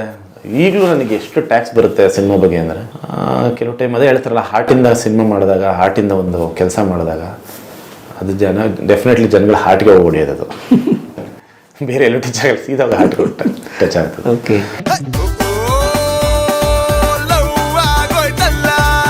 ಈಗ ಬಿಸಿ ಇಲ್ಲ, ಈಗ ಸ್ವಲ್ಪ ಕಮ್ಮಿ ಮಾಡಿದೆ ಸಿನಿಮಾಗಳು. ನಿಮಗೆ ಆಲ್ಮೋಸ್ಟ್ ಲವ್ ಮಾಕ್ಟೇಲ್ ಆದ್ಮೇಲೆ ತುಂಬ ಸೈನ್ ಮಾಡಿದೆ, ಬ್ಯಾಕ್ ಟು ಬ್ಯಾಕ್ ಸೈನ್ ಮಾಡಿದೆ. ಯಾಕಂದರೆ ಅದೊಂದು ಒಂಥರ ಬ್ಯಾಕ್ಲಾಗ್ ಇತ್ತಲ್ಲ, ಅವಕಾಶ ಕಮ್ಮಿ ಇದೆ. ಅಲ್ಲ, ನಿಮಗೆ ಆ ಮೂಮೆಂಟಲ್ಲಿ ಹೆಂಗಾಗಿತ್ತು ಅಂದರೆ, ನಿಮ್ಗೆ ಹೇಳಿದ್ನಲ್ಲ ಈ ಫ್ಯೂಚರ್ ಏನಂತ ಗೊತ್ತಿಲ್ಲ. ನಾನು ಏನಾಗಿ ಮದುವೆ ಆಗಬೇಕು ಅಂತ ಇದ್ವಿ, ಅದೊಂಥರ ನಿಮಗೆ ತುಂಬ ಕೆಟ್ಟ ಸಿಚುವೇಶನ್ ಅದು. ಈ ಅಪ್ಕಮಿಂಗ್ ಆರ್ಟಿಸ್ಟ್ಗಳು ಇರ್ತಾರೆ, ಅದೊಂಥರ ನಮಗೆ ಬೇರೆ ಕೆಲಸ ಮಾಡೋಕ್ಕಾಗಲ್ಲ.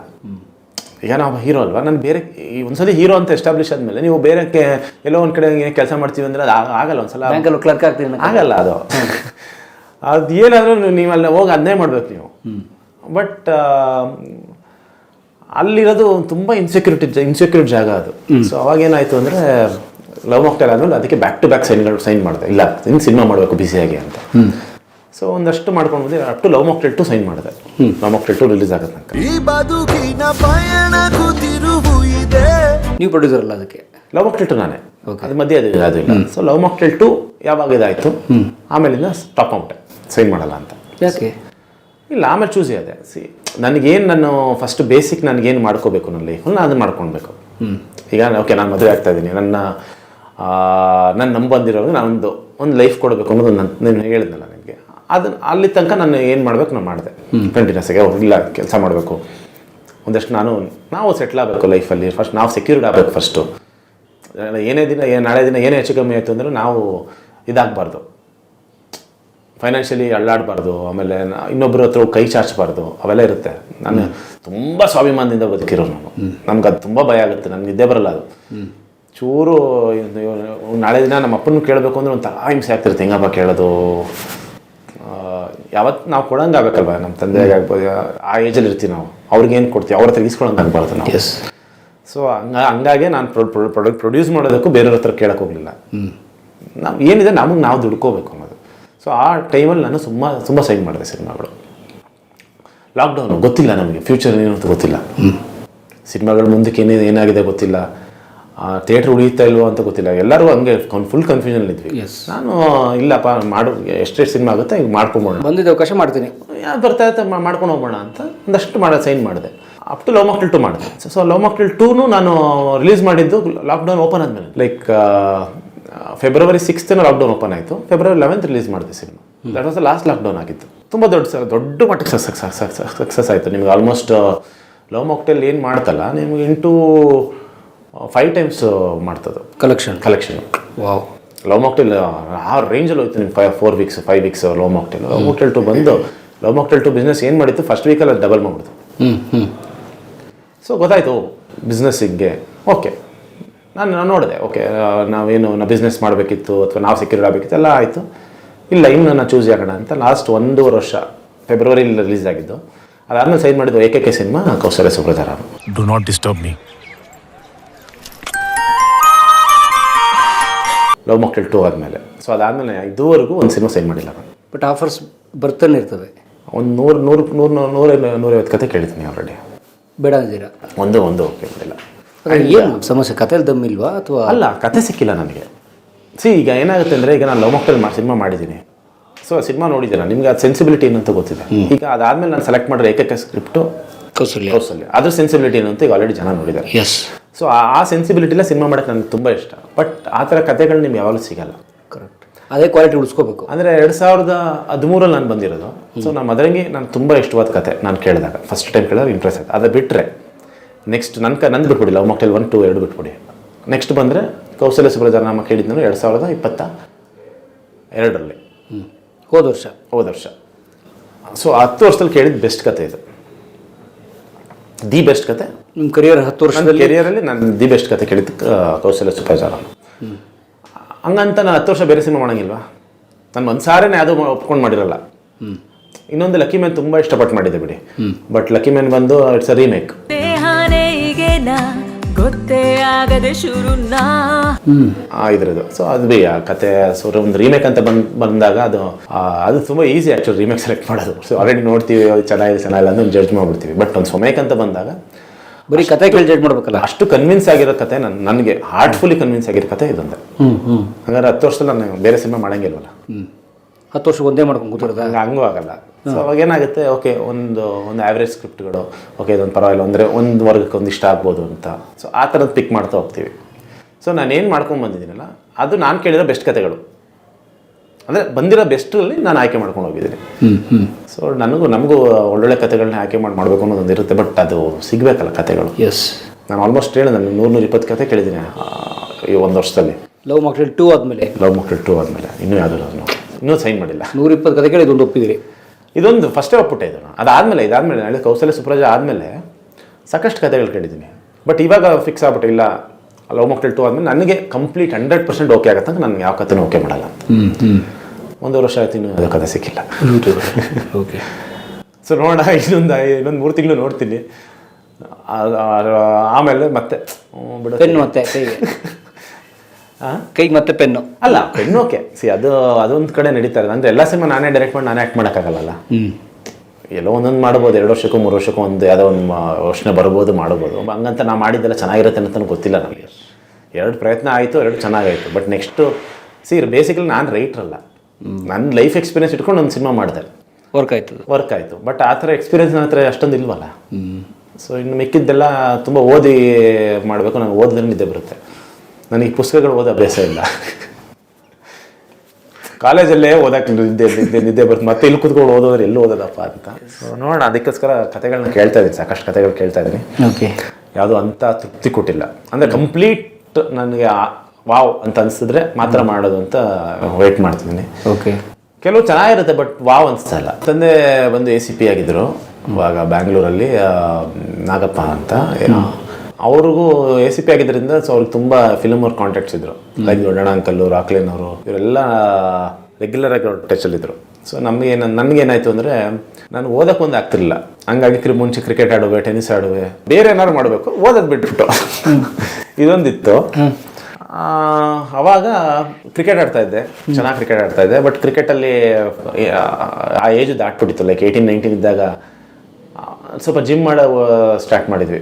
ಹುಡುಗರೆಲ್ಲ ಜಿಮ್ ಮಾಡೋಕ್ಕೆ ಸ್ಟಾರ್ಟ್ ಮಾಡಿದೆ. ಆವಾಗ ನಾವು ಒಂದು ಸ್ವಲ್ಪ ಇವ್ರ ಥರ ಕಾಣಿಸ್ತೀವಿ. ನಮ್ಮ ಅಮ್ಮ ಬೇರೆ ಒಂದು ಟೈಮಲ್ಲಿ ಐ ಥಿಂಕ್ PUCಲಿದ್ದಾಗ ಸುದೀಪ್ ಸರ್ ಥರ ಇದೆಯಾ ಅಂತ ಹೇಳೋರು. ನನ್ನ ಅಮ್ಮ ನಂದಿ ಫಿಲಮ್ ನೋಡುವಾಗ ನೀನು ಸುದೀಪ್ ನೋಡಿದ್ರೆ ನನ್ನ ಮಗ ನಿನ್ನ ನೋಡ್ದಂಗೆ ಆಗತ್ತೆ ಕಣೋ ಅನ್ನೋರು. ನಮಗೆ ಖುಷಿ, ಹೌದಾ ನಡಿ ಜಿಮ್ಗೆ, ಹೌದಾ ಅಂತ.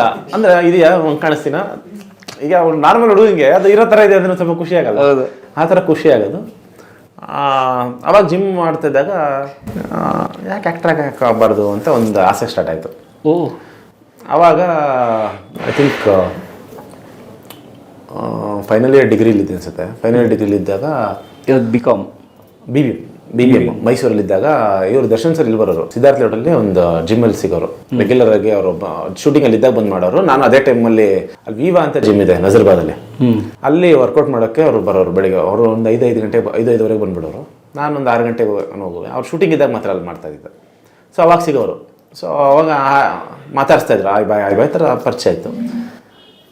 ಒಂದು ಸಲ ಹಿಂಗೆ ನಮ್ಮ ಮನೆ ಎದುರುಗಡೆ ಒಂದು ಪೆಟ್ರೋಲ್ ಬಂಕ್ ಇದೆ, ಅಲ್ಲಿ ಅವ್ರದ್ದು ಹಮ್ಮರ್ ಇತ್ತು ಅವಾಗ, ಹಮ್ಮರ್ ಕಾರು. ಆ ಹಮ್ಮರಲ್ಲಿ ಡೀಸೆಲ್ ಏನು ಹಾಕ್ಸ್ಕೊತಾಯಿದ್ರು. ನಾನು ನನ್ನ ಕಾರ್ಗೆ ಪೆಟ್ರೋಲ್ ಹಾಕ್ಸ್ಕೊಳಕ್ಕೆ ಅಂತ ಅಲ್ಲಿ ಬಂದಾಗ ಅವ್ರು ಸಿಕ್ಕಿದ್ರು.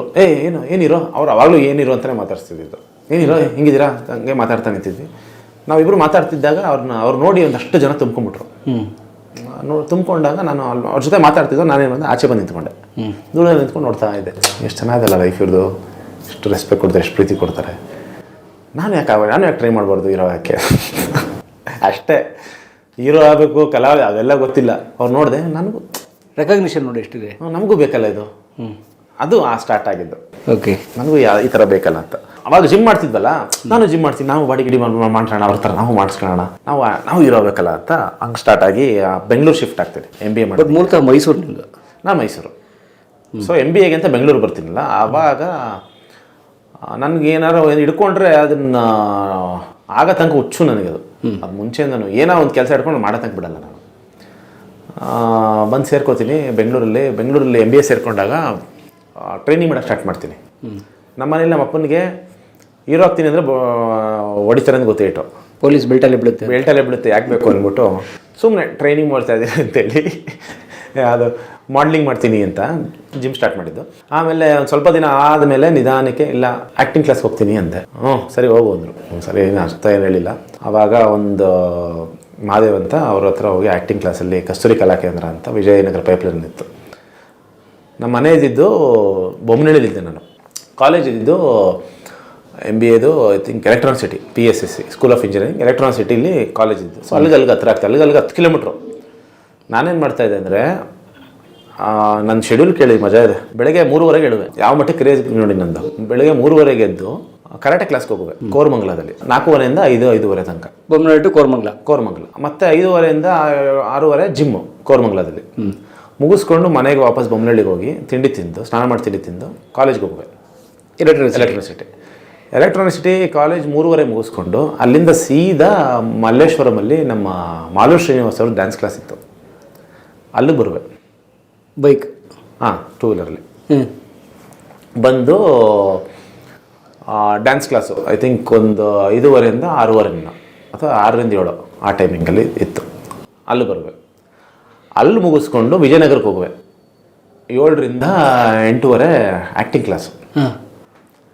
ಅಲ್ಲಿ ಮುಗಿಸ್ಕೊಂಡು 9 ಗಂಟೆ ವಾಪಸ್ ಎಲೆಕ್ಟ್ರಾನಿಸಿಟಿಗೆ ಹೋಗುವೆ. ಇದಕ್ಕೆ ಸಾರಿ ಮನೆಗೆ ಹೋಗಿ 9-10 ಗಂಟೆ ಅಷ್ಟೊಂದು ಮಲ್ಕೊಳ್ವೆ. ಮತ್ತೆ ಬೆಳಗ್ಗೆ 3:30 ಎದ್ದೇಳು. ಡೈಲಿ ನನಗೆ ಯಾರು ಪರಿಚಯ ಇಲ್ಲ, ಹೀರೋ ಆಗಬೇಕು ಅಷ್ಟೇ. ದರ್ಶನ್ ಸರ್ ಜನ ತುಂಬ್ಕೋಬೇಕು ಅಷ್ಟೇ ನನ್ನ ತಲೆಯಲ್ಲಿದ್ದು. ನಾನು ಹೀರೋ ಆಗಬೇಕು, ಅದಕ್ಕೆ ಏನೇನು ಪ್ರಿಪ್ರೇಷನ್ ಮಾಡ್ತಾ ಇದ್ದೀನಿ. ಏನು ಐಡಿಯಾ ಇಲ್ಲ, ಏನು ಎಲ್ಲಿ ಕರ್ಕೊಂಡೋಗುತ್ತೆ ಅಂತಲೇ ಐಡಿಯಾ ಇಲ್ಲ, ಹೆಂಗೆ ಇಂಡಸ್ಟ್ರಿ ಎಂಟರ್ ಆಗೋದು ಐಡಿಯಾ ಇಲ್ಲ. ಸುಮ್ಮನೆ ಟ್ರೈನಿಂಗ್ ಜಸ್ಟ್ ಡೂ ಇಟ್ ಮಾಡ್ತಾ ಇದ್ದೀನಿ. ನಾನು ರೆಡಿ ಇರಬೇಕು. ಯಾವತ್ತೋ ದಿನ ಬಾಗಿಲು ಬಡಿಯೋದು ಅವಕಾಶ ಬಾಗಿಲು ಬಡಿದಾಗ ನಾನು ರೆಡಿ ಇರಬೇಕು. ಈಗ ಜನಕ್ಕೆ ಏನು ಬೇಕಾದ್ರೆ ಯಾರೋ ಮನೆಗೆ ಬರ್ತಾರೆ ಅಂದಾಗ ಅಡುಗೆ ರೆಡಿ ಇರಬೇಕು, ಊಟ ಮಾಡಬೇಕು. ಊಟಕ್ಕೆ ಬಂದಮೇಲೆ ಊಟ ಕೊಡೋಕೆ ನನ್ನ ಹತ್ರ ಇರಬೇಕು ಸ್ಟಫು. ಬರೀ ಹಿಂಗೆ ಇದರಲ್ಲಿ 2 ವರ್ಷ ಮಾಡಿದೆ. ಜುಲೈಗೂ ನಂದು MBA ಮುಗಿಯುತ್ತೆ. ನಮ್ಮಪ್ಪ ನೋಡಿದ್ರು ಎಲ್ಲ ನಾನು ಮಾಡೋದನ್ನು ನೋಡಿದಾಗ ಜುಲೈಗೆ ನಂದು MBA ಮುಗೀತು. ಜನವರಿ ಆಗುತ್ತೆ. ನಾನು ಕೆಲಸಕ್ಕೆ ಹೋಗ್ತೀನಿ, ಇದನ್ನೇ ಮಾಡ್ತಾ ಇದ್ದೀನಿ. ಇದೇನೋ ಕ್ಯಾಂಪಸ್ ಇಂಟರ್ವ್ಯೂ ಕೆಲಸ ಆಫರ್ ಲೆಟ್ರು ಹೋಗೇ ಇಲ್ಲ. ನಾನು ಮಾಸ್ ಕಾರ್ಡ್ ಇಸ್ಕೊಂಡಿಲ್ಲ. MBA ಮಾಸ್ ಕಾರ್ಡ್ ಇವತ್ತು ತನಕ ಇಲ್ಲ ನನ್ನ ಹತ್ರ. ನಾನು ಹೋಗಲ್ಲ, ನಾನು ಕೆಲಸ ಮಾಡಲ್ಲ ಅಷ್ಟೇ. ನಾವು ಮಿಡಲ್ ಕ್ಲಾಸ್ ಫ್ಯಾಮಿಲಿ ಅವ್ರು. ನಮ್ಮಪ್ಪ ಏನೇನು ಹಿಂಗೆ ಹೇಳ್ತಾನಲ್ಲ, ಅಟ್ಲೀಸ್ಟ್ ಕೆಲಸಕ್ಕೆ ಅಲ್ಲಿ ಬರೋ ತನಕ ಕೆಲಸ ಮಾಡೋದು. ಎಲ್ಲರೂ ನೀನು ಟ್ರೈ ಮಾಡ್ತಾ ಇರೋ, ಅಲ್ಲಿದ್ದಂಗೆ ನಾನು ಕೆಲಸ ಮಾಡು ಅಂತ. ನನಗೇನು ಅಂತಂದರೆ, ನಾನು ಕೆಲಸಕ್ಕೆ ಅಂತ ಹೋಯ್ತು ಅಂದರೆ ಒಂದು ಕಡೆ ಸೆಕ್ಯೂರಿಟಿ ಆಗ್ಬಿಡುತ್ತೆ ನನಗೆ. ಅವಾಗ ನಾನು ಇಲ್ಲಿ ಕಂಪ್ಲೀಟ್ಲಿ ನಾನು ಡೆಡಿಕೇಟ್ ಮಾಡಲ್ಲ. ಏನು ಮಾಡೋದು ಅಂದಾಗ ಅವಾಗ ರಿತಿಕ್ ರೋಷನ್ದು ಆರ್ಟಿಕಲ್ ಏನೋ ಓದ್ತಾ ಇದ್ದೆ. ಅವನು ಅಸಿಸ್ಟೆಂಟ್ ಡೈರೆಕ್ಟರ್ಗೆ ಸೇರ್ಕೊಂಡಿದ್ದ. ಕರೆಕ್ಟ್, ಅಸಿಸ್ಟೆಂಟ್ ಡೈರೆಕ್ಟರ್ ನಾನು ಯಾಕೆ ಮಾಡಬಾರ್ದು ಅಂದ್ಬಿಟ್ಟು ಅಲ್ಲಿ ಈ ಜಿಮ್ಗೆ ಹೋಗ್ತಿದ್ನಲ್ಲ, ಜಿಮ್ಮೆಲ್ಲ ಮುಗೀತು. ಅಂದರೆ ನಂದು MBA ಮುಗಿದ ಮೇಲೆ ಅಲ್ಲಿಂದ ಮಹಾಲಕ್ಷ್ಮಿ ಲೇಔಟ್ ಶಿಫ್ಟ್ ಆಗ್ತೀನಿ. ನಮ್ಮ ಇನ್ನೊಬ್ಬರ ಅಕ್ಕನ ಮನೆಗೆ ಬರ್ತೀನಿ. ಅಲ್ಲಿ ಅವಾಗ ಏನಾಯ್ತು, ಮಹಾಲಕ್ಷ್ಮಿ ಲೇಔಟಿಂದ ಸದಾಶಿವನಗರಕ್ಕೆ ಜಿಮ್ಗೆ ಹೋಗ್ತಾ ಇದ್ದೆ. ಅಲ್ಲಿ ನಂಗೆ ಅಪ್ಪು ಸರ್ ಮತ್ತು ರಾಗಣ್ಣ ಎಲ್ಲ ಅಲ್ಲಿ ವರ್ಕೌಟ್ ಮಾಡ್ತಾಯಿದ್ರು ಅಫಿನಿಟಿಗೆ ಹೋಗ್ತಾ ಇದ್ದಾಗ ನನಗೆ ಅಲ್ಲಿ ಅವಾಗ ಅವ್ರ ಪರಿಚಯ ಆಗಿತ್ತು. 6 months ಪರಿಚಯ ಆಗಿತ್ತಲ್ಲ. ಪರಿಚಯ ಆದಾಗ ಏನು ಮಾಡಿದೆ, ಅವ್ರದ್ದು ಜಾಕಿ ಸಿನಿಮಾ ಸ್ಟಾರ್ಟ್ ಆಗ್ತಾ ಇತ್ತು. ಅಂತ ಹೋಗುತ್ತಿದ್ದೆ ರೋಡಿನಲ್ಲಿ. ಅವಾಗ ರಾಗಣ್ಣಂಗೆ ಕೇಳಿದೆ, ಹಿಂಗೆ ರಾಗಣ್ಣ ಹಿಂಗೆ ಅಸಿಸ್ಟೆಂಟ್ ಡೈರೆಕ್ಟರ್ಗೆ ಕೆಲಸ ಸೇರಬೇಕು ಅಂತ ಇದ್ದೀನಿ. ಬನ್ನಿ ಅಪ್ಪಾಜಿ ಮಾಡಿ ಅಂತಂದರು. ಸೊ ಅವಾಗ ಸರಿ ಅಂದ್ಬಿಟ್ಟು ಸೂರಿ ಸರ್ ಹತ್ರ ಮಾತಾಡ್ತೀನಿ ಅಂತಂದರು. ಸೂರಿ ಸರ್ ಆ್ಯಕ್ಚುಲಿ ನಮ್ಮ ಅಪ್ಪನೂ ಮಾತಾಡ್ಸಿದ್ರು ಒಂದ್ಸಲ. ಸೊ ನಮ್ಮ ಅಪ್ಪನೂ ಪರಿಚಯ ಇದ್ದರು ಆ್ಯಂಡ್ ಭಟ್ರಿಗೂ ನಮ್ಮ ಅಪ್ಪ ಪರಿಚಯ ಇದ್ದರು. ಬಟ್ ಅಸಿಸ್ಟೆಂಟ್ ಡೈರೆಕ್ಟ್ರಾಗಿ ಕೆಲಸಕ್ಕೆ ಸೇರಬೇಕು. ಈಗ ಇದ್ರಿಗೆ ಬನ್ನಿ, ಮುಹೂರ್ತ ಇದೆ ಬನ್ನಿ ಅಂದರು. ಸರಿ ಮುಹೂರ್ತಕ್ಕೆ ಹೋದೆ. ಅವರು ಅವತ್ತೇನೋ ಪರಿಚಯ ಮಾಡಿಸ್ತಾರೆ ಸೂರಿ ಸರ್, ನಾನು ಜಾಯಿನ್ ಮಾಡಿಸ್ತಾರೆ ಅಂದರೆ ಅವತ್ತು ಫುಲ್ಲು ಇವತ್ತೆಲ್ಲ ಬಿಸಿ ಇದ್ದಾರೆ, ಒಂದು ಕೆಲಸ ಮಾಡಿ ನಾಳೆ ರಾಕ್ಲೈನ್ ಸ್ಟುಡಿಯೋಸಲ್ಲಿ ಶೂಟಿಂಗ್ ಇದೆ, ಅಲ್ಲಿಗೆ ಬನ್ನಿ, ನಾನು ಅಲ್ಲಿ ಹೇಳ್ಬಿಟ್ಟು ಸೇರಿಸ್ಕೊಡ್ತೀನಿ ಅಂದರು. ಸರಿ ಅಂದ್ಬಿಟ್ಟು ನೆಕ್ಸ್ಟ್ ಡೇ ರಾಕ್ಲೈನ್ ಸ್ಟುಡಿಯೋ ಹೋದೆ. ಅವತ್ತು ರಾಗಣ್ಣ ಬರೋಕ್ಕಾಗಲಿಲ್ಲ ಇದಕ್ಕೆ. ಸೊ ನಾನು ಅಲ್ಲೇ ಇದ್ದೆ. ಅಪ್ಪು ಸರ್ ಇದ್ದರು. ಅಪ್ಪು ಸರ್ ಕೂರಿಸ್ಕೊಂಡು ಹಂಗೆ ಮಾತಾಡ್ತಾಯಿದ್ವಿ. ಇವರು ಸೂರಿ ಸರ್ ಬಂದಾಗ ನನ್ನ ಫ್ರೆಂಡು ಗೊತ್ತು ನಮ್ಮ ಪೊಲೀಸವ್ರ ಮಗ ಅಲ್ವಾ ಅಂದರು. ಅಷ್ಟೇ ಮಾತಾಡಿದ್ದು. ನಾನು ಕೇಳಬೇಕಲ್ಲ, ಹೆಂಗೆ ಕೇಳೋದು. ಸೂರಿ ಸರ್ ಇವ್ರಿಗೆ ಅಪ್ಪು ಸರ್ ಕೇಳಿದೆ, ಹಿಂಗೆ ರಾಗಣ್ಣ ಸೇರಿಸ್ಕೊಡ್ತೀನಿ, ಬರಲಿ ಅವ್ರ ಹತ್ರನೇ ಹೇಳಿಸಿ ಅಂತ. ಸರಿ ಅಂದ್ಬಿಟ್ಟು ಸುಮ್ಮನೆ ಅವತ್ತು ಫುಲ್ ಡೇ ಬಿಟ್ಟು ಅಲ್ಲೇ ಇದ್ದೆ, ಮುಗೀತು. ಅದಾದಮೇಲೆ ನೆಕ್ಸ್ಟ್ ಡೇ ಮತ್ತೆ ಇನ್ನೊಂದು ಮಾರ್ಕೆಟಲ್ಲಿ KR ಮಾರ್ಕೆಟಲ್ಲಿ ಶೂಟಿಂಗ್, ಅಲ್ಲೋದೆ. ಅವತ್ತು ರಾಗಣ್ಣ ಬರೋಕ್ಕಾಗಲಿಲ್ಲ. ಬರ್ತೀನಿ ಅಂತಂದರು. ರಾಗಣ್ಣ ಏನೋ ಬೇರೆ ಏನೋ ಹೆಲ್ಡಪ್ ಆಯಿತು, ಬರೋಕ್ಕಾಗಲಿಲ್ಲ. ಆಮೇಲೆ ಏನು ಮಾಡೋದು ಅಂತ ಗೊತ್ತಾಗಲಿಲ್ಲ. ಒಬ್ಬ ಅಸಿಸ್ಟೆಂಟ್ ಡೈರೆಕ್ಟರ್ಗಳಿದ್ದರು. ನೆನ್ನೆನೋ ಬಂದು ಇವತ್ತು ಬಂದನಲ್ಲ ಅಂತ ನೋಡ್ತಾಯಿದ್ರು. ಏನು ಬಂದಿರೋದು ಅಂತ ಕೇಳಿದ್ರು. ಇಲ್ಲ ಅಸಿಸ್ಟೆಂಟ್ ಡೈರೆಕ್ಟರ್ಗೆ ಸೇರ್ಕೋಬೇಕು, ಅದಕ್ಕೆ ಬಂದಿದ್ದೆ. ರಾಗಣ್ಣ ಹೇಳ್ತೀನಿ ಅಂದರು, ಬಟ್ ಇವತ್ತು ಬಂದಿಲ್ಲ. ಅಸಿಸ್ಟೆಂಟ್ ಡೈರೆಕ್ಟರ್ ಅಲ್ಲ, ಹಂಗೆಲ್ಲ ಆಗಲ್ಲ, ನಮ್ಗೆ ಇಲ್ಲೋದು ನಮಗೆ ಇಲ್ಲಿ ಜಾಗ ಎಲ್ಲ, ನೀನೇ ಬಂದ ಹುಡುಗರು. ನಾನು ಇದ್ಯಾವ್ದು ಇವರು ಹಿಂಗಂತವ್ರಲ್ಲ ಇವರು ಅಂದ್ಬಿಟ್ಟು. ಸೂರಿ ಸರ್ ಹಿಂಗೆ ಕೂತಿದ್ರು, ಶಾರ್ಟ್ ಮಧ್ಯೆ ಹಿಂಗೆ ಕೂತಿದ್ರು. ಅವರು ಹಂಗೆ ಗೊತ್ತಲ್ಲ, ಹಿಂಗೆ ಗ್ಲಾಸ್ ಹಿಂಗೆ ನೋಡಿದ್ರು. ಅಲ್ಲೆಲ್ಲ ನನ್ನ ಅಲ್ಲೇ ಏನು ತೊಗೊಂಡು ನೋಡ್ತಾ ಶೂಟಿಂಗು. ಬಂದು ಕಾಲ ಹತ್ರ ಹಿಂಗೆ ಕೂತ್ಕೊಂಡೆ. ಅಲ್ಲಿ ಕೂತ್ಕೊಂಡ್ಬಿಟ್ಟು ಸರ್ ಹೇಳಿ ಅಂದರು. ಸರ್ ಅದೇ ಹಿಂಗೆ ಅಸಿಸ್ಟೆಂಟ್ ಡೈರೆಕ್ಟರ್ ಕೆಲಸ ಸೇರಬೇಕು ಅಂದ್ಕೊಂಡು. ಹಂಗೆ ಹೇಳೋಕ್ಕಿಂತ ಒಂದು 5 ನಿಮಿಷ ಮುಂಚೆ ಒಬ್ಬ ಅಸಿಸ್ಟೆಂಟ್ ಡೈರೆಕ್ಟರ್ ಬಾಯಿ ಬಂದಂಗೆ ಬೈದಿದ್ರು. ಅವ್ರು ಹೇಳಿದ್ರು, ನೋಡಪ್ಪ ಈಗ ತಾನೇ ನೋಡಿದೆ ಹೆಂಗೆ ಬೈದೆ ಅಂತ. ಅಸಿಸ್ಟೆಂಟ್ ಡೈರೆಕ್ಟರ್ ಅಂದ್ರೆ ಹಿಂಗೆ ಬೈತೀವಿ, ನೀನು ಒಳ್ಳೆ ಫ್ಯಾಮಿಲಿಯಿಂದ ಬಂದಿದೆಯಾ, ಎಜುಕೇಟೆಡ್ ನೀನು, ನಿಂಗೆ ಹಂಗೆಲ್ಲ ಆ ಥರ ಎಲ್ಲ ಮಾತುಗಳು ನೀನು ಕೇಳೋಕ್ಕಾಗಲ್ಲ, ನಿಂಗಲ್ಲ ಇದು. ಇಲ್ಲ ಸರ್ ಪರವಾಗಿಲ್ಲ, ಕೇಳಿ, ನಾನು ಕಲಿಬೇಕು ಅಂತ ಇದ್ದೆ. ಸರಿ ನಾಳೆ ಬನ್ನಿ. ಅವ್ರದ್ದು ಯಾವುದೋ ಕ್ಯಾನಪಿ ಅಂತ ಹೋಟ್ಲು ಗಾಂಧಿನಗರಲ್ಲಿದ್ದರು. ಕ್ಯಾನಪಿ ಬಂದುಬಿಡಿ ನಾಳೆ. ಸರಿ ಸರ್ ಅಂದ್ಕೊಂಡು ಬಂದೆ ಈ ಕಡೆ ನಿಂತಿದ್ದೆ, ಖುಷಿ ಸದ್ಯ ಬನ್ನಿ ಬಾ ಅಂತ. ಅಪಾಯಿಂಟೆಡ್. ಅವಾಗ ಒಬ್ಬ ಅಸಿಸ್ಟೆಂಟ್ ಡೈರೆಕ್ಟರ್ ಬರ್ತಾನೆ, ಏನು ಅಂತ, ಅಲ್ಲಿ ನಾಳೆ ಬರೋಕ್ಕೆ ಹೇಳಿದ್ರು ಎಲ್ಲಿ ಬರಲಿ ಅಂತ. ಎಲ್ಲಿ ಬರಲಿ ನಂಗೆ ಗೊತ್ತಿಲ್ಲ, ಎಲ್ಲಿ ಬರ ಹೋಟ್ಲ್ ಹತ್ರ ಬಾ ಅಂತ ಅಂದ್ರು, ಅಷ್ಟೇ ಗೊತ್ತು ನನಗೆ. ನಾಳೆ ಬರೋಕ್ಕೆ ಎಲ್ಲಿ ಬರಲಿ ಅಂತ. ಯಾರು ಹೇಳಿದ್ರು ನಿಂಗೆ ಅಂದರು. ಇಲ್ಲ ಸೂರಿ ಸರ್ ಹೇಳಿದ್ರು. ಹಂಗೆಲ್ಲ ಇಲ್ಲ, ಅವ್ರೇನೋ ಯಾವುದೋ ಮೂಡಲ್ಲಿ ಅಂದಿರ್ತಾರೆ, ಆಮೇಲೆ ನಮಗೆ ಬೈತಾರೆ, ಅವೆಲ್ಲ ಬರೋಂಗಿಲ್ಲ ಅಂದ್ಬಿಟ್ಟ. ಇವ್ನು ಯಾರು ಗುರು ಹಿಂಗಂತ ಅವನಲ್ಲ ಇವನು, ಏನೋ ದೇವ್ರಿಗೆ ಬರ ಕೊಟ್ಟು ಪೂಜಾರಿ ಬರ ಕೊಡ್ತಾ ಇಲ್ವಲ್ಲ ಅಂತ ನಾನು. ಆಮೇಲೆ ಇನ್ನೊಬ್ಬ ಬಂದ, ಅವನ ಹೆಸರು ಸಂಜಯ್ ಅಂತ, ಅಸಿಸ್ಟೆಂಟ್ ಡೈರೆಕ್ಟ್ರು, ಇನ್ನೂ ಜ್ಞಾಪನ ಇದೆ ಅವನ ಹೆಸರು. ಅವನು ಬಂದ್ಬಿಟ್ಟು ನೀವು ಕೆಲಸ ಮಾಡಿ, ನೀವು ನಾಳೆ ಬೆಳಗ್ಗೆ ಕೆನಪಿ ಹೋಟ್ಲಿಗೆ ಬಂದುಬಿಡಿ, ಬೆಳಗ್ಗೆ 5:15 ಹೊರಡ್ತೀವಿ, 5 ಗಂಟೆಗೆ ಬಂದುಬಿಡಿ ನೀವು ಅಂತ. ಸರಿ ಅಂದ್ಬಿಟ್ಟು ಹೋದ. ಅವ್ನು ಹೇಳಿದ್ನಲ್ಲ ಬನ್ನಿ ಅಂತ, ಅವನು ಅವತ್ತೇ ಲಾಸ್ಟ್, ಮತ್ತೆ ಇನ್ನೊಂದಿನ ಬಂದಿಲ್ಲ ಅವನು. ಯಾಕಂದ್ರೆ ಅವನೇ ಬೈಸ್ಕೊಂಡಿದ್ದು ಪಾಪ. ಅವ್ನು ನನಗೆ ಹೇಳ್ದ ಅಲ್ಲೇ ಎಲ್ಲೋ ಹೋಗ್ಬೇಕು ಅಂತ. ಅವ್ನು ಒಂದೇ ದಿನ, ಅವನ ಹೆಸರು ಸಂಜಯ್ ಅಂತ ನಿಮಗೆ ಅಪ್ನ ಇದೆ ನನಗೆ. ನಿಮ್ಗೆ ದಾರಿ ತೋರಿಸಿ ಹೋಗ್ಬಿಟ್ಟ ಅವನು, ಹಂಗೆ ಹೇಳ್ಬಿಟ್ಟು ಹೋಗ್ಬಿಟ್ಟ ಅವನು. ಇದುವರೆಗೂ ಮತ್ತೆ ಸಿಕ್ಕಿಲ್ಲ ನನಗೆ ಅವನು. ಅದಾದಮೇಲೆ ಏನಾಯಿತು, ನನಗೆ ಈಗ ಒಂಥರ ಅವ್ನು ಮಾತಾಡೋದಲ್ಲ, ಒಬ್ಬ ಅಸಿಸ್ಟೆಂಟ್ ಡೈರೆಕ್ಟರ್ ನನಗೆ ಹತ್ರ ಹಂಗೆ ಮಾತಾಡೋದಲ್ಲ, ನನಗೆ ಅದು ತಡ್ಕೊಳಕ್ಕಾಗಲಿಲ್ಲ, ಹಂಗೆ ತಗೊಳಕ್ಕಾಗಲಿಲ್ಲ ಅದನ್ನು ನನಗೆ. ಯಾಕಂದ್ರೆ ನಮ್ಗೆ ಯಾರೂ ಆ ಥರ ಮಾತಾಡ್ಸಿಲ್ಲ. ಏನೇ ಆದರೂ ನಮ್ಗೆ ತುಂಬ ರೆಸ್ಪೆಕ್ಟ್ಫುಲ್ಲಾಗಿ ನಮ್ಮ ಒಂಥರ ಬೆಳೆದಿರೋದೇ ಆ ಥರ ವಾತಾವರಣದಲ್ಲಿ. ನಮಗೆ ಈ ಥರದ್ದೆಲ್ಲ ಹಿಂಗೆ ಮಾತಾಡೋಲ್ಲ ಅಭ್ಯಾಸ ಇಲ್ಲ ನಮಗೆ. ಹಿಂಗೆ ಮಾತಾಡ್ತಾನಲ್ಲ, ಏನು ಥರ ಆಗೋಯ್ತು ನನಗೆ, ಹೋಗ್ಲಾ ಬೇಡ ಅಂತ. ಆ ಟೈಮಲ್ಲಿ ಇಲ್ಲ, ಹಿಂಗೆ ನಮ್ಮ ಸ್ನೇಹಿತರೊಬ್ಬರು ಹತ್ರ ಹೇಳ್ಕೊಂಡೆ, ಇಲ್ಲ ಹಿಂಗೆ ಆಗೋಯ್ತು, ನನಗೆ ಯಾಕೋ ಹೋಗೋಕೆ ಇಷ್ಟ ಆಗ್ತಾಯಿಲ್ಲ ಅಲ್ಲಿ. ಏನಾಗಲ್ಲ, ಒಂದು ಸತಿ ಅಷ್ಟೇ, ಹಿಂಗೆ ನಾಳೆ ದಿನ ಅವರೇ ನಿಮ್ಮ ಫ್ರೆಂಡ್ಸ್ ಆಗ್ಬಿಡ್ತಾರೆ, ನೀವು ಫಸ್ಟ್ ಟೈಮ್ ಹಂಗೇನೋ ಅನಿಸಿದೆ, ಹೋಗು, ಏನಾಗಲ್ಲ, ಒಂದ್ಸಲ ಮಾಡ್ತೀನಿ ಅಂತ ಡಿಸೈಡ್ ಮಾಡೋದು, ನುಗ್ಬಿಡು. ಸರಿ ಅಂದ್ಬಿಟ್ಟು ನೆಕ್ಸ್ಟ್ ಡೇ ಏನು ಮಾಡಿದೆ, ಅವ್ರು 5 ಗಂಟೆಗೆ ಬರೋಕ್ಕೆ ಹೇಳಿದ್ರಲ್ಲ, 4:15 ಹೋಗಿ ಕೂತ್ಕೊಂಡೆ ಕೆನಪಿ ಹೋಟ್ಲಲ್ಲಿ. 4:15 ಅಲ್ಲಿ ಸ್ಟೆಪ್ಸ್ ಇದೆ, ಸ್ಟೆಪ್ಸ್ ಹತ್ರ ಹಿಂಗೆ ಕೈ ಕೊಡ್ಕೊಂಡು ಕೂತಿದ್ದೆ. ನಾ ಹೆಂಗೆ ಹೇಳ್ಸೋದು ಅಂದ್ಬಿಟ್ಟು. ಅಲ್ಲಿ ಏನು ಮಾಡ್ಬಿಡ್ತಾರೆ ಅಂದರೆ, ಈ ಮ್ಯಾನೇಜರ್ಗಳು ಈ ಅಸಿಸ್ಟೆಂಟ್ ಡೈರೆಕ್ಟರ್ಗಳು ಬೇಗ ಎದ್ದೇಳಿ ಅಂದ್ಬಿಟ್ಟು ಆ ಹೋಟ್ಲಲ್ಲಿ ಸಪ್ಲೈಯರ್ಸ್ಗಳಿಗೆ ಒಂದಷ್ಟು ಜನಕ್ಕೆ ಬೆಳಗ್ಗೆ ಬೇಗ ಹೇಳ್ಸೋಕ್ಕೆ ಹೇಳಿರ್ತಾರೆ. ಅವ್ನು ಬಂದು ದಾಡ ಬಾಗಿಲು ಬಿಡ್ಬಿಟ್ಟು ಹೋಗ್ಬಿಟ್ಟ. ಈ ಅಸಿಸ್ಟೆಂಟ್ ಡೈರೆಕ್ಟರ್ ನನಗೇನು ಒಂಥರ ಮಾತಾಡಿದ್ನಲ್ಲ, ಅವ್ನು ಬಾಗಿಲು ತೆಗೆದ್ರೆ ಅವನೇ ಬಾಗಿಲು ಓಪನ್ ಮಾಡಿ ನಾನು ನೋಡಿದ್ರೆ ನಾನು ಅಲ್ಲಿ ಕೂತಿದ್ದೀನಿ. ನಾನು ಅಂದ್ಕೊಂಡು ಬಾಗಿಲು ತಡ್ತೀನಿ ಅಂದ. ನಾನಲ್ಲಪ್ಪ ಅವ್ನು ಯಾರೋ ಅವನು ಅಂದ. ಹೌದಾ, ನೀನು ಯಾರು ಬಂದೆ, ಹೇಳ್ದಾನೆ ಬರಬೇಡ ಅಂತ, ಯಾಕೆ ಬಂದೆ ನೀನು? ಇಲ್ಲ ಸರ್ವರೇ ಕೇಳೋರ. ಹಾಂ ಅಂದ್ಬಿಟ್ಟು ಹೋದ. ಯಾರು ಲೂಸ್ ಹೊರಬಿಟ್ಟು ಸುಮ್ಮನೆ ಕೂತ್ಕೊಂಡೆ. ಗಡ್ಡ ವಿಜಯ್ ಬಂದರು. ಏನು ಇಲ್ಲಿ ಅಂದರು. ಅದೇ ಸೂರಿ ಸರ್ ಬರೋಕ್ಕೆ ಹೇಳಿದ್ರು. ಹೌದಾ, ಸರಿ ರೆಡಿ ಆಗ್ಬಿಡ್ತೀವಿ, ಇಲ್ಲೇ ಹೋಗಿ. ಆಮೇಲೆ ಹೇಳಿದ್ರು ಇವ್ರಿಗೆ ಗಡ್ಡ ವಿಜಯ್ ಏನಾಯಿತು ಅಂತ. ಸೂರಿ ಸರ್ ಹತ್ರ ಹೋಗಿ ಇವರು ಗಡ್ಡ ವಿಜಯ್ ಅವರು ಹೇಳಿದ್ದಾರೆ, ಹಿಂಗೆ ಪೊಲೀಸ್ ಮಗ ಬಂದವನೇ, ನೀನೋ ಅವನು ಬೇಡ ಅಂತ ಹೇಳಿದ್ರು ಬಂದವನ, ಏನೋ ಮಾಡೋದು ಅಂದ್ರಂತೆ. ಇಲ್ಲ ನೋಡೋಣ, ಸರಿ ಇಟ್ಟು ಕರ್ಕೊಳ್ಳಿ, ಅವನೇ 3 ದಿನ ಬಿಟ್ಟು ಓಡೋಗ್ಬಿಡ್ತಾನೆ ಅಂದ್ಬಿಟ್ಟು ಹೇಳಿದ್ರೆ ಅಂತ ಹೇಳಿದ್ರಂತೆ. ನಂಗೆ ಆಮೇಲೆ ಹೇಳಿದ್ದು ಸುಮಾರು ವರ್ಷಗಳಾದಮೇಲೆ ಹೇಳಿದ್ರು. ಆಮೇಲೆ ಆಗ ಅಸಿಸ್ಟೆಂಟ್ ಡೈರೆಕ್ಟರ್ಗಳಿಗೆ ಅಂತ ಕ್ವಾಲಿಸು. ಅದರಲ್ಲಿ ಹೆಂಗೆ ಅಂದರೆ ಕ್ವಾಲಿಸಲ್ಲಿ ಮುಂದ್ಗಡೆ ಕೋ ಡೈರೆಕ್ಟ್ರು, ಹಿಂದ್ಗಡೆ ಮೇನ್ ಅಸಿಸ್ಟೆಂಟ್ಗಳು. ಈಗ ಹೊಸದಾಗಿ ಯಾರು ಸೇರ್ಕೊತಾರೆ ಅವರೆಲ್ಲ ಹಿಂದ್ಗಡೆ ದಿಕ್ಕಿಲಿ ಸೈಡ್ ಇರುತ್ತೆ ಗೊತ್ತಾ, ಆ ಕಡೆ ಇಬ್ಬರು ಕೈ ಕಟ್ಕೊಂಡು ಕೂತ್ಕೊಂಡ್ವಿ.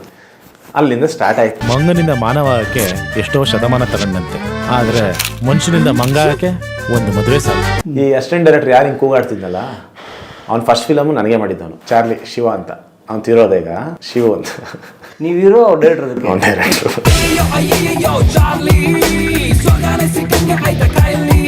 ಅಂದರೆ ಫಸ್ಟ್ ಇಂಪ್ರೆಷನ್ ಆಗಿತ್ತು. ಆಮೇಲೆ ಪಾಪ ಕ್ಲೋಸ್ ಫ್ರೆಂಡ್ ಆಗ್ಬಿಟ್ಟ. ಬಟ್ ಅವಾಗ ಹಂಗಿತ್ತು ಅಷ್ಟೇ ವಾತಾವರಣ. ಸಹಜ ಅಲ್ಲ, ಏನು ಮಾಡೋಕ್ಕಾಗಲ್ಲ. ಅವ್ರವ್ರು ಆ ಟೈಮಲ್ಲಿ ಅದು ಅದು ಆ ಟೈಮ್ ಅದು ಕರೆಕ್ಟು, ಅವ್ರಿಗೆ ಕರೆಕ್ಟು. ಅದು ಏನು ಮಾಡೋಕ್ಕಾಗಲ್ಲ, ಕಂಪ್ಲೇಂಟ್ ಮಾಡೋಕ್ಕಾಗಲ್ಲ. ಅದು ನಾನು ಯಾವತ್ತೂ ಅದನ್ನು ಕಂಪ್ಲೇಂಟ್ ಅಂದಲ್ಲ, ನಾನು ಪ್ರೋಸೆಸ್ ಅಷ್ಟೇ. ಈಗ ನಾಳೆ ದಿನ ಯಾರೋ ಇನ್ನೊಬ್ಬ ಬಂತು ಅಂದ್ರೆ ನಾನು ಹಂಗೆ ಟ್ರೀಟ್ ಮಾಡಿರ್ತೀನಿ. ಏನು ಮಾಡೋಕ್ಕಾಗಲ್ಲ, ಅದು ಆ ಟೈಮ್ ಅಷ್ಟೇ, ಆ ಮೂಡಲ್ಲಿ ಇರ್ತಾರೆ. ಸೊ ಆ ಥರ ಅಸಿಸ್ಟೆಂಟ್ ಡೈರೆಕ್ಟರ್ ಆಗ್ಬಿಟ್ರಿ ಇಲ್ಲಿ 3 ದಿನ ಬಿಟ್ಟು ಹೊಡ್ಬಿಟ್ರಾ? ಇಲ್ಲ, ಅದು ಸ್ಟಾರ್ಟ್ ಮಾಡಿದಾಗಲೇ ಡಿಸೈಡ್ ಮಾಡಿದೆ, ಇಲ್ಲ ಏನು ಮಾಡಿದ್ರು ಕಲಿಬೇಕು, ಪ್ರತಿಯೊಂದು ಡಿಪಾರ್ಟ್ಮೆಂಟ್ ಕಲಿಬೇಕು ಇಲ್ಲಿ ಅಂತೇಳಿ. ಆಲ್ಮೋಸ್ಟ್ ಜನರಲಿ ಅಸಿಸ್ಟೆಂಟ್ ಡೈರೆಕ್ಟ್ರಲ್ಲಿ ಏನಾಗುತ್ತೆ ಅಂದರೆ, ಒಂದೊಂದು ಕೆಲಸ ಒಬ್ಬೊಬ್ಬರು ಮಾಡ್ತಾರೆ. ಲೈಕ್ ಕ್ಲಾಪ್ ಕೊಡೋನು ಒಬ್ಬ ಇರ್ತಾನೆ, ಕಂಟಿನ್ಯೂಟಿ ಬರ್ಕೊಳ್ಳೋದು ಒಬ್ಬ ಇರ್ತಾನೆ, ಕಾಸ್ಟ್ಯೂಮ್ ಕಂಟಿನ್ಯೂಟಿ ಅಂತ ಒಬ್ಬ ಬರ್ಕೋತಾರೆ, ಆ್ಯಕ್ಷನ್ ಕಂಟಿನ್ಯೂಟಿ ಅಂತ ಒಬ್ಬ ನೋಡ್ಕೊತಿರ್ತಾನೆ, ಪ್ರಾಪರ್ಟೀಸ್ ಅಂತ ಒಬ್ಬ ಬರ್ತಿರ್ತಾರೆ. ಈ ಥರ ಎಲ್ಲ ಡಿವೈಡ್ ಮಾಡ್ಕೊಂಡಿರ್ತಾರೆ. ಹೋಗ್ತಾ ಪ್ರೋಸೆಸ್ಸಲ್ಲಿ ಎಲ್ಲ ಕೆಲಸ ನಾನು ಮಾಡ್ತಿದ್ದೆ. ನನ್ನ ನನ್ನ ಫುಲ್ ಇದರಲ್ಲಿ ಬ್ಯಾಗಲ್ಲಿ ಎರಡು ಮೂರು ಬ್ಯಾಗ್ ಇಟ್ಕೊಂಡಿರುವೆ. ಇಲ್ಲಿ ಅದು ಕ್ಲಾಪ್ ಬೋರ್ಡ್ ನಾನೇ ಕೊಡ್ಬೇಕು, ಕ್ಲಾಪ್ ಬೋರ್ಡು ನನಗೆ. ಯಾಕಂದ್ರೆ ಅಲ್ಲಿ ಕಲಿಯೋದು ತುಂಬ ಇರುತ್ತೆ. ಲೆನ್ಸ್ ಏನು ಹಾಕ್ತಿದ್ದಾರೆ ಅಂತ ಇದ್ರ ಬರ್ಕೊಬೇಕು, ಏನು ಲೆನ್ಸ್ ಎಲ್ಲ ಹಾಕ್ತಿದ್ದಾರೆ, ಯಾವ ಲೆನ್ಸ್ ಯೂಸ್ ಮಾಡ್ತಾರೆ, ಏನು ಪ್ರತಿಯೊಂದು ಗೊತ್ತಾಗುತ್ತೆ ಅದರಲ್ಲಿ. ಸೊ ಅದೆಲ್ಲ ನಾನೇ ಹೋಗಿ ಹಠ ಮಾಡ್ಬಿಟ್ಟು ಇಲ್ಲ ನಾನು ಮಾಡ್ತೀನಿ ಮಗ ಅಂತ ಎಲ್ಲ ಹುಡುಗರ ಹತ್ರ ಹೇಳ್ಬಿಟ್ಟು ನಾನು ಇಸ್ಕೊಂಡು ಮಾಡ್ತೀನಿ. ಸೂರಿ ಸರ್ ನೋಡೋರು, ಏನು ಯಾಕೆ ಎಲ್ಲ ನೀನೇ ಮಾಡ್ತೀಯಾ, ಅವರೆಲ್ಲ ಎಲ್ಲೋದ್ರು ಏನು ಮಣ್ಣು ತೆಗಿಬೇಕೋ ಹೋಗು. ಈಗ ಜನರಲಿ ಏನಾಗುತ್ತೆ ಅಂದರೆ ಈ ಆರ್ಟ್ ಡಿಪಾರ್ಟ್ಮೆಂಟ್ ಹುಡುಗರುಗಳು ಈ ಕ್ಲೀನ್ ಮಾಡೋದು, ಒರೆಸೋದು, ಗುಡಿಸೋದು ಅವೆಲ್ಲ ಅವ್ರು ಮಾಡ್ತಾ ಇರ್ತಾರೆ. ಹೋಗಿ ನಾವೇ ಅದನ್ನು ಇಸ್ಕೊಂಡು ಮಾಡುವೆ. ನಾನು ಮಣ್ಣು ತೆಗೆದಿದ್ದವರು ಆಮೇಲೆ ಆ ಲೆವೆಲಲ್ಲಿ ನಾನು ಕಲಿಬೇಕು ಅಂತ ಮಾಡ್ತಾ ಇದ್ದಿದ್ದು. ಸೊ ಅವ್ರಿಗೆ ತುಂಬ ಖುಷಿ ಆಗುತ್ತೆ ಸೂರಿ ಸರ್ಗೆ. ಆ್ಯಂಡ್ ರಾಗಣ ಗೀಗಣೆಲ್ಲ ತುಂಬ ಖುಷಿ ಆಗೋರು, ಏನು ಇಷ್ಟು ಚೆನ್ನಾಗಿ ಕೆಲಸ ಮಾಡಿದ್ದಾರೆ. ಆಮೇಲೆ ಎಲ್ಲ ಹೇಳ್ತಾರಲ್ಲ ಅವ್ರಿಗೆಲ್ಲ ಹೋಗಿ ಇಷ್ಟು ವರ್ಕ್ ಮಾಡ್ತಾರೆ ಅಂತ. ಅದಾದಮೇಲೆ ನಿಮಗೆ ಹುಡುಗರು ಫಿಲಮ್ಗೂ ರಾಗಣ್ಣನೇ ಇಲ್ಲ ಬನ್ನಿ ಅಪ್ಪಾಜಿ ಈ ಸಿನಿಮಾಗೆ ವರ್ಕ್ ಮಾಡಿ ನೀವು ಅಂತ ಹೇಳಿ ಆ ಸಿನಿಮಾಗೆ ಅಸಿಸ್ಟೆಂಟ್ ಡೈರೆಕ್ಟರ್ ಅವರೇ ರೆಕಮೆಂಡ್ ಮಾಡಿ. ಆ್ಯಂಡ್ ಆ ಪಾತ್ರ ನಾನೇನೋ ಬೈಕಲ್ಲಿ ಹೋಗೋಂಥ ಪಾತ್ರ ಇದೆಯಲ್ಲ, ಆ ಪಾತ್ರಕ್ಕಂತೂ ಯಾವ ಲೆವೆಲ್ ಇನ್ಫ್ಲುಯೆನ್ಸ್ ಇತ್ತು ಅಂದರೆ ಎಲ್ಲರೂ ಟ್ರೈ ಮಾಡ್ತಿದ್ದಾರೆ ಆ ಪಾತ್ರ ಬೇಕು ಅಂತ. ನಮಗೂ ಯಾವಾಗ 3 ದಿನದ ತನಕ ಗೊತ್ತಿಲ್ಲ ಯಾರು ಆ ಪಾತ್ರ ಮಾಡ್ತಾರೆ ಅಂತ. ಆ ಪಾತ್ರಕ್ಕೆ ಎಲ್ಲ ಟ್ರೈ ಮಾಡ್ತಾಯಿದ್ರು. ರಾಗಣ ಬಂದ್ಬಿಟ್ಟು ಈ ಪಾತ್ರ ನನ್ನ ಸುನಿಲ್ ಅಂತ ಅವಾಗ ಕರಿತಾ ಇದ್ದಿದ್ದು, ಕೃಷ್ಣ ಇನ್ನೂ ಆಗಿರಲಿಲ್ಲ ಅವಾಗ, ಸುನಿಲ್ ಅಂತಾನೆ. ಸುನಿಲ್ ಅಂತ. ಸೊ ಈ ಪಾತ್ರ ಸುನಿಲ್ ಮಾಡ್ತಾರೆ, ಅವರೇ ಮಾಡ್ಬೇಕು ಇದನ್ನು, ಇನ್ಯಾರು ಬೇಡ ಅಂತ ನನಗೆ ಫಿಕ್ಸ್ ಮಾಡಿದ್ರು ರಾಗಣ. ಸೊ ಅವಲ್ಲಿ ಫಸ್ಟ್ ಟೈಮ್ ಅಪ್ಪು ಸರ್ ಜೊತೆ ಆ್ಯಕ್ಟ್ ಮಾಡಿದ್ರು. ಬಟ್ ಇಲ್ಲ ಜಾಕಿಲು ಮಾಡಿದ್ದೀನಿ, ಜಾಕಿಲುವೇ ಪೊಲೀಸ್ದಲ್ಲಿ ಚಿಕ್ಕದು ಮಾಡಿದ್ದೀನಿ. ಬಟ್ ಅಲ್ಲೇನು ಅಂತ ರೆಕಗ್ನೈಸ್ ಆಗೋ ಥರದ್ದು ಏನಿರಲಿಲ್ಲ ಹುಡುಗರಲ್ಲಿ. ಇದರಲ್ಲಿ ಹುಡುಗರಲ್ಲಿ ಏನಂದರೆ ಇಂಟರ್ವಲ್ಲೇ ಥಿಯೇಟ್ರಲ್ಲಿ ಕೂತ್ಕೊಂಡಾಗ ಇಂಟರ್ಮಿಷನ್ ನಾನು ಅಪ್ಪು ಸರ್ ಇಬ್ಬರು ಬೈಕಲ್ಲಿ ಅಪ್ಪು ಸರ್ ನಿಂತಿರ್ತಾರೆ, ಇವ್ರನ್ನ ಹತ್ಸ್ಬಿಟ್ಟು ಬಸ್ಸಲ್ಲಿ ಹತ್ಸ್ಬಿಟ್ಟು ಹೋಗಿ ಅಂತ ನಾ ಬಂದು ಬೈಕಲ್ಲಿ ಜುಬ್ ಬಂದು ನಿಲ್ಲಿಸ್ತೀನಿ. ಕರೆಕ್ಟು. ಸೊ ಅದು ಎಲ್ಲ ಇಂಟರ್ವಲ್ಲು ಎಸ್ಕೇಪ್ ಸೀನಲ್ಲಿ ಬಂದು ಹೆಲ್ಪ್ ಮಾಡ್ತಾನಲ್ಲ ಬೈಕ್ ನಾನು. ಸೊ ನಮ್ಗೆ ಎಂಥ ಖುಷಿ, ನಿಮಗೆ ಏನು ಅಂತ ಗೊತ್ತಿಲ್ಲದೆ ನನಗೆ ಸಡನ್ನಾಗಿ ಬಂದ್ಬಿಟ್ಟು ಅಪ್ಪು ಸರ್ ಜೊತೆ ಇಂಟರ್ಮಿಷನ್ ಅಂತ ಬರುತ್ತೆ ಅಂದರೆ ಅದೊಂದು ಒಳ್ಳೆ ಗೂಸ್ ಬಂಪ್ ಮೂಮೆಂಟ್ ನಮಗೆ. ಸೊ ಹೀರೋ ಯಾವಾಗಾದ್ರೆ ಅಂದರೆ ಇಷ್ಟು ಅಸಿಸ್ಟೆಂಟ್ ಡೈರೆಕ್ಟ್ರು ಇದೆಲ್ಲ ಮಾಡುವಂಥ ಅಸಿಸ್ಟೆಂಟ್ ಡೈರೆಕ್ಟರ್ ಕೆಲಸ ಮಾಡ್ತಿದ್ದಾಗಲೇ ನನಗೆ ಹುಡುಗರು ಮಾಡ್ತಿದ್ದಾಗಲೇ ಕೃಷ್ಣ ರುಕ್ಮಿಣಿ ಸೀರಿಯಲ್ಗೆ ಆಫರ್ ಬಂತು. ಅವ್ರನ್ನ ಕರ್ಕೊಂಡು ಹೋಗೋಕ್ಕಿಂತ ಮುಂಚೆ ನಾನೊಂದು ಮಾತು ಕೇಳಬೇಕು ಅಂತ ಅನ್ಸಿಲ್ವ ನಿಮಗೆ? ಸೊ ಆ್ಯಕ್ಚುಲಿ ಕೃಷ್ಣ ರುಕ್ಮಿಣಿ ಸೀರಿಯಲ್ಗೆ ರವಿಗರಣಿಯವರು ಕೃಷ್ಣನ್ ಪಾತ್ರಕ್ಕೆ ತುಂಬ ಆಡಿಷನ್ ಮಾಡಿದ್ರಂತೆ. ಎಲ್ಲ ಕಡೆಯವರು ಅವ್ರಿಗೆ ಅದು ಸ್ಯಾಟಿಸ್ಫೈ ಆಗಿಲ್ಲ. ಆವಾಗ ಅಲ್ಲಿ ಸುವರ್ಣದಲ್ಲಿ ನಮ್ಮ ಅಕ್ಕನ ಫ್ರೆಂಡು ನಿಧಿ ಅಂತ ಒಬ್ರು ಕೆಲಸ ಮಾಡ್ತಾಯಿದ್ರು. ಅವರು ನನ್ನ ಫೋಟೋಸ್ನ ಇದರಲ್ಲಿ ಅವಾಗ ಐ ಥಿಂಕ್ ಆರ್ಕುಟ್ ಇತ್ತು ಅನ್ಸುತ್ತೆ, ಆರ್ಕುಟಲ್ಲಿ ನೋಡಿದರು. ಆರ್ಕುಟಲ್ಲಿ ಫೇಸ್ಬುಕ್ ಇರಲಿಲ್ಲ, ಆರ್ಕುಟಲ್ಲಿ ನೋಡಿದರು. ಇದು ಹುಡುಗ ಚೆನ್ನಾಗಿದೆ ನೋಡಿ ಅಂತ. ಅವ್ರು ನೋಡಿ ಇಲ್ಲ ಪಕ್ಕ ಸೂಟ್ ಆಗ್ತಾನೆ ಅಂತ ಕರೆಸಿದ್ರು ನನ್ನ.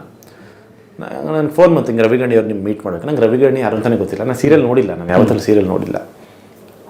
ಸರಿ ಅಂತ ಹೋದಾಗ ಅಲ್ಲಿ ಹೋದರೆ ನಮ್ಮ ಕೃಷ್ಣ ಸಿಗ್ದ ಅಂತ ಎಲ್ಲ ಚಾನಲ್ಗೆಲ್ಲ ಪರಿಚಯ ಮಾಡಿಸ್ತವ್ರೆ. ನಾನು ಯಾರು ಕೃಷ್ಣ ಏನು ಹೇಳ್ತಾವ್ರೆ ಅಂತ. ಆಮೇಲೆ ಅವ್ರು ಫಿಕ್ಸ್ ಆಗ್ಬಿಟ್ಟಿದ್ದಾರೆ, ಇವನೇ ನಮಗೆ. ಏನು ಆಡಿಷನ್ ಇಲ್ಲ, ಮೇಕಪ್ ಟೆಸ್ಟ್ ಇಲ್ಲ, ಏನು ಟೆಸ್ಟ್, ಯಾವ ಟೆಸ್ಟು ಇಲ್ಲ. ಜಸ್ಟ್ ಫೋಟೋ ನೋಡಿ ಓಕೆ, ಫೋಟೋ ನೋಡಿ ನಮ್ಮ ಹೀರೋ ಇವನೇ, ಇಡೀ ಕರ್ನಾಟಕ ಹುಡ್ಕೋರಂತೆ. ನನ್ನನ್ನು ಯಾಕೆ ಫಿಕ್ಸ್ ಮಾಡೋದು ನಂಗೆ ದೇವರೇ ಗೊತ್ತಿಲ್ಲ. ಆಮೇಲೆ ಒಂದು ಆಡಿಷನ್ ಇಲ್ಲ, ಒಂದು ಡೈಲಾಗ್ ಕೊಟ್ಬಿಟ್ಟು ಹೆಂಗೆ ಮಾಡ್ತಾನೆ ಚೆಕ್ ಮಾಡ್ತಿಲ್ಲ. ಇಲ್ಲ ಇವನೇ. ನಾವು ಬೇರೆ ಏನು ಮಾಡ್ತೀನಿ, ನಾವು ಅಸಿಸ್ಟೆಂಟ್ ಡೈರೆಕ್ಟ್ರು ಅದು ಸೂರ್ಯ ಹತ್ರ ಹುಡುಗರು ಫಿಲಮ್ ಮಾಡ್ತಾ ಇದ್ದೀನಿ. ಸೊ ಆ ಬಿಲ್ಡಪ್ಪಲ್ಲಿ ಇದ್ದೀವಿ, ಫಿಲಮ್ ಬಿಲ್ಡಪ್ಪು. ಆಮೇಲೆ ಇದೇನು ಸೀರಿಯಲ್ ಬೇರೆ ಕೇಳ್ತಾ ಇರಲ್ಲ ಹೆಂಗೆ ಅಂತ.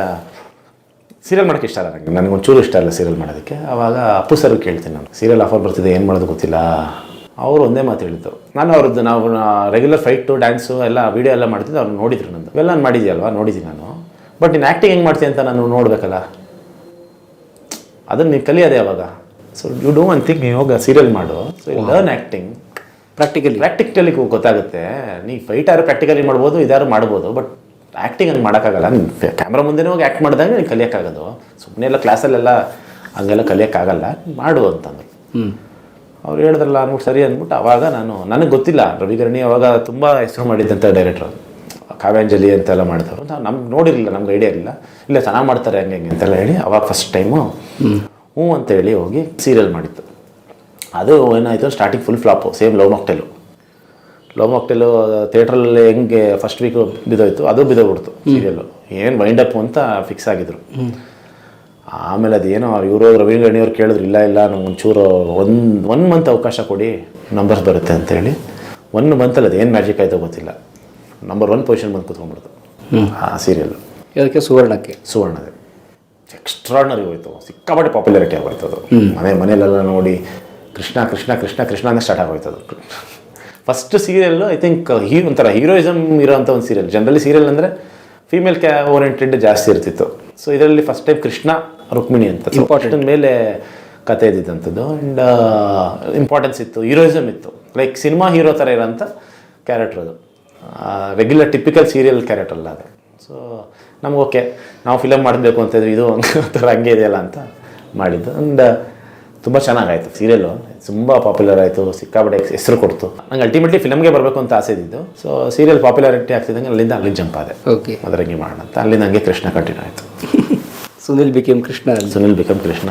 ಆ್ಯಂಡ್ ಈ ಪ್ರೋಸೆಸ್ ಅದೇ ಏನು ಮಾಡಬೇಕು ಅಂತ ಗೊತ್ತಿಲ್ಲದ ಪ್ರೋಸೆಸ್ಸಲ್ಲಿ ಕಲಿತಾ ಹೋದಾಗಲೇ ನೋಡಿ, ಲವ್ ಮಾಕ್ಟೇಲ್ ಆಗೋದಕ್ಕೆ ಹಿಂದ್ಗಡೆ ಅಷ್ಟು ಜರ್ನಿ ನನಗೆ ಹೆಲ್ಪ್ ಆಯಿತು. ಮತ್ತು ಯಾವುದು ವೇಸ್ಟ್ ಅಲ್ಲ ನೋಡಿ, ಯಾವ ಅನುಭವನೂ ವೇಸ್ಟ್ ಆಗಿಲ್ಲ. 10 ಜನ ಅಸಿಸ್ಟೆಂಟ್ ಕೆಲಸ ಮಾಡ್ತಿದ್ದು ಒಬ್ಬನೇ ಇಟ್ಕೊಳ್ಳೋ ಬ್ಯಾಗ್ನ ಅಂತ. ಸೊ ಹಂಗಾಗಿ ನಂಗೆ ಅಸಿಸ್ಟೆಂಟ್ ಡೈರೆಕ್ಟ್ರೇ ಬೇಕಾಗಿಲ್ಲ ನನಗೆ ಇದರಲ್ಲಿ ಲವ್ ಮಾಕ್ಟೇಲಲ್ಲಿ. ಬಿಕಾಸ್ ಅಲ್ಲಿ ಮಾಡಿದ್ನಲ್ಲ, ಗೊತ್ತಿತ್ತು ನನಗೆ ಕೆಲಸ ಹೆಂಗೆ ಮಾಡೋದು ಅಂತ ಕಲ್ತಿದ್ದೆ. ಅದು ಲವ್ ಮಾಕ್ಟೇಲ್ಗೆ ಹೆಲ್ಪ್ ಆಗಿದೆ ನೋಡಿ. 10 ವರ್ಷ ಅಂತ ಅಲ್ಲಿ ಹೆಲ್ಪ್ ಆಯಿತು. ಸೂಪರ್. ಅದರ ಅನುಭವನೇ ಗುರು ನೋಡಿ.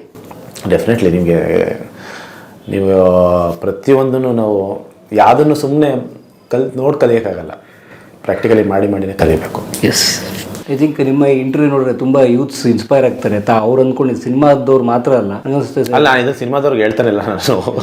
ಜನರಲಿ ಯೂತ್ಸ್ಗೆ ಅಂದರೆ ಎಲ್ರಿಗೂ ನಾನು ಜನರಲಿ ಏನಕ್ಕೆ ತುಂಬ ನನಗೆ ಏನು ಅನಿಸುತ್ತೆ ಅದನ್ನು ಹೇಳ್ತಿರ್ತೀನಿ. ನಾನು ಯಾವುದೂ ಸುಮ್ಮನೆ ಫಿಲ್ಟರ್ ಹಾಕ್ಕೊಂಡು ನಾನು ಹೀರೋ ಆಗಬೇಕು ಅಂತ ಬಂದಾಗ ನಾನೇನೋ ಕಲಾವಿದ ಆಗಬೇಕು ಅದಾಗಬೇಕು ಅಂತ ನಾನು ಬಂದಿಲ್ಲ. ನಾನು ಇನ್ಫ್ಯಾಕ್ಟ್ ನನಗೆ ಅಣ್ಣವ್ರ ಸಿನಿಮಾಗಳು ತುಂಬ ಇಷ್ಟ ಆಗಿ ಸ್ಟಾರ್ಟ್ ಆಗಿದ್ದೆ ನನಗೆ ಹೀರೋ ಆದಮೇಲೆ. ಸಿನಿಮಾ ನಂಗೆ ಅರ್ಥ ಆದಮೇಲೆ ನನಗೆ ಅವ್ರ ವ್ಯಾಲ್ಯೂ ಗೊತ್ತಾಗಿದ್ದು. ಲೈಕ್ ಮುಂಚೆ ಎಲ್ಲ ನಾವು ನೋಡ್ತಿರ್ಲಿಲ್ಲ. ನಮ್ಗೇನಂದ್ರೆ ಆ್ಯಕ್ಷನ್ ಸಿನಿಮಾ ಯಾವುದೋ ಒಂದು ಫಿಲಮ್ಗಳು ನೋಡ್ಬಿಡ್ತಿದ್ವಿ, ಖುಷಿಯಾಗಿ ಬಿಡ್ಬಿಡ್ತಿದ್ವಿ, ಒಬ್ಬರು ಹಳೆ ಪಿಕ್ಚರ್ ನೋಡೋದನ್ನು ನೋಡ್ತಿರಲಿಲ್ಲ. ಬಟ್ ನಾನು ಈಗ ಜಾಸ್ತಿ ನೋಡ್ತೀನಿ ಅದನ್ನು, ತುಂಬ ಹಳೆ ಸಿನಿಮಾಗಳು ಈಗ ನೋಡ್ತೀನಿ. ಯಾಕಂದರೆ ಅದ್ರ ವ್ಯಾಲ್ಯೂ ಏನು ಅಂತ ನನಗೆ ಈಗ ಗೊತ್ತು. ಆ ಮೆಚುರಿಟಿ ಇರಲ್ಲ ನಮ್ಗೆ ಅವಾಗ. ಆ ಥರ ವ್ಯಾಲ್ಯೂ ಸಿನಿಮಾಗಳನ್ನ ರಿಸೀವ್ ಮಾಡೋ ಮೆಚುರಿಟಿ ನಮಗಿರಲ್ಲ. ಸೊ ನಮಗೇನಾಗುತ್ತೆ, ಅದೊಂದು ಏಜ್ ಕ್ರಾಸ್ ಆಗಬೇಕು, ಎಕ್ಸ್ಪೀರಿಯನ್ಸ್ ಕ್ರಾಸ್ ಆಗ್ತಿದ್ದಾಗೇ ಅದ್ರ ವ್ಯಾಲ್ಯೂ ಏನು. ಈಗ ಒಬ್ಬರು ಅನ್ನೋ ಡೈಲಾಗ್ ಹಂಗೆ ಹೇಳಿದ್ರೆ ಹೆಂಗೆ ಅದ್ರ ಏನಾದರೂ ಅವ್ರ ಪವರ್ ಏನು, ಹೆಂಗೆ ಹೇಳ್ತಾರೆ ಅದನ್ನು, ಅದು ಹೇಳಕ್ಕೆ ಸಾಧ್ಯನಾ? ಒಬ್ಬ ಪ್ರತಿಯೊಂದು ವ್ಯಾಲ್ಯೂ ಗೊತ್ತಾಗೋದು, ಅವ್ರ ಪರ್ಫಾರ್ಮೆನ್ಸ್ ಏನದು. ಸೊ ಅವೆಲ್ಲ ಆಗಿನ writing. Definitely sir, thank you so much. Kousalya Suprajarama ಈ ಎಲ್ಲ ಒದ್ದಾಟದ ಮಧ್ಯೆ ಗೆಲ್ಲಿ ಅಂತ ನಾನು ಕೇಳ್ಕೊತೀನಿ ಸರ್. Thank you. ಈಗಾಗಲೇ ಗೆದ್ದಿದೆ ಆಲ್ರೆಡಿ. ತುಂಬ ಇಷ್ಟಪಟ್ಟು ಸಾಕಷ್ಟು ಜನ ಬಂದು ನೋಡ್ತಾ ಇದ್ದಾರೆ. ನಮಗೆ ಒಂದೇನೆಂದರೆ ಈ ಥರ ಫ್ಯಾಮಿಲಿ ಸಿನಿಮಾಗಳು ಬರೋದು ತುಂಬ ಅಪರೂಪ. ಸೊ ಆ ಥರ ಸಿನಿಮಾಗಳು ಬಂದಾಗ ಇಡೀ ಫ್ಯಾಮಿಲಿ ಕೂತ್ಕೊಂಡು ನೋಡಿದಾಗ, ಈ ಥರ ಸಿನಿಮಾ ಗೆದ್ದಾಗಲೇ ಈ ಥರ ಸಿನಿಮಾಗಳು ಮತ್ತೆ ಮಾಡೋದು. ಇಲ್ಲಾಂದೇನಾಗುತ್ತೆ ಅಂದರೆ ಬರೀ ಆ್ಯಕ್ಷನ್ನು, ಬರೀ ಡಾರ್ಕ್ ಫಿಲಮ್ಸು, ಥ್ರಿಲ್ಲರು, ಕ್ರೈಮು ಇದ್ರ ಮೇಲೆ ಹೇಳ್ತಾ ಹೋಗ್ತಾ ಇದ್ದಾರೆ.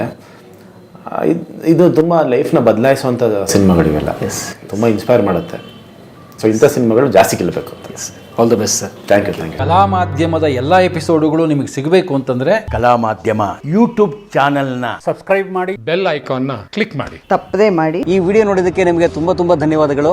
ಪುಸ್ತಕಗಳನ್ನು ಓದು ಮನಸ್ಸನ್ನು ಅರಳಿಸುತ್ತೆ, ಬುದ್ಧಿಯನ್ನು ಚುರುಕು ಮಾಡುತ್ತೆ, ಕಾಣದ ಹೊಸ ಲೋಕವನ್ನು ಪರಿಚಯಿಸುತ್ತೆ. ಹಾಗಾಗಿ ಓದುವ ಸಂಸ್ಕೃತಿ ಹೆಚ್ಚಾಗ್ಲಿ. ಧನ್ಯವಾದ.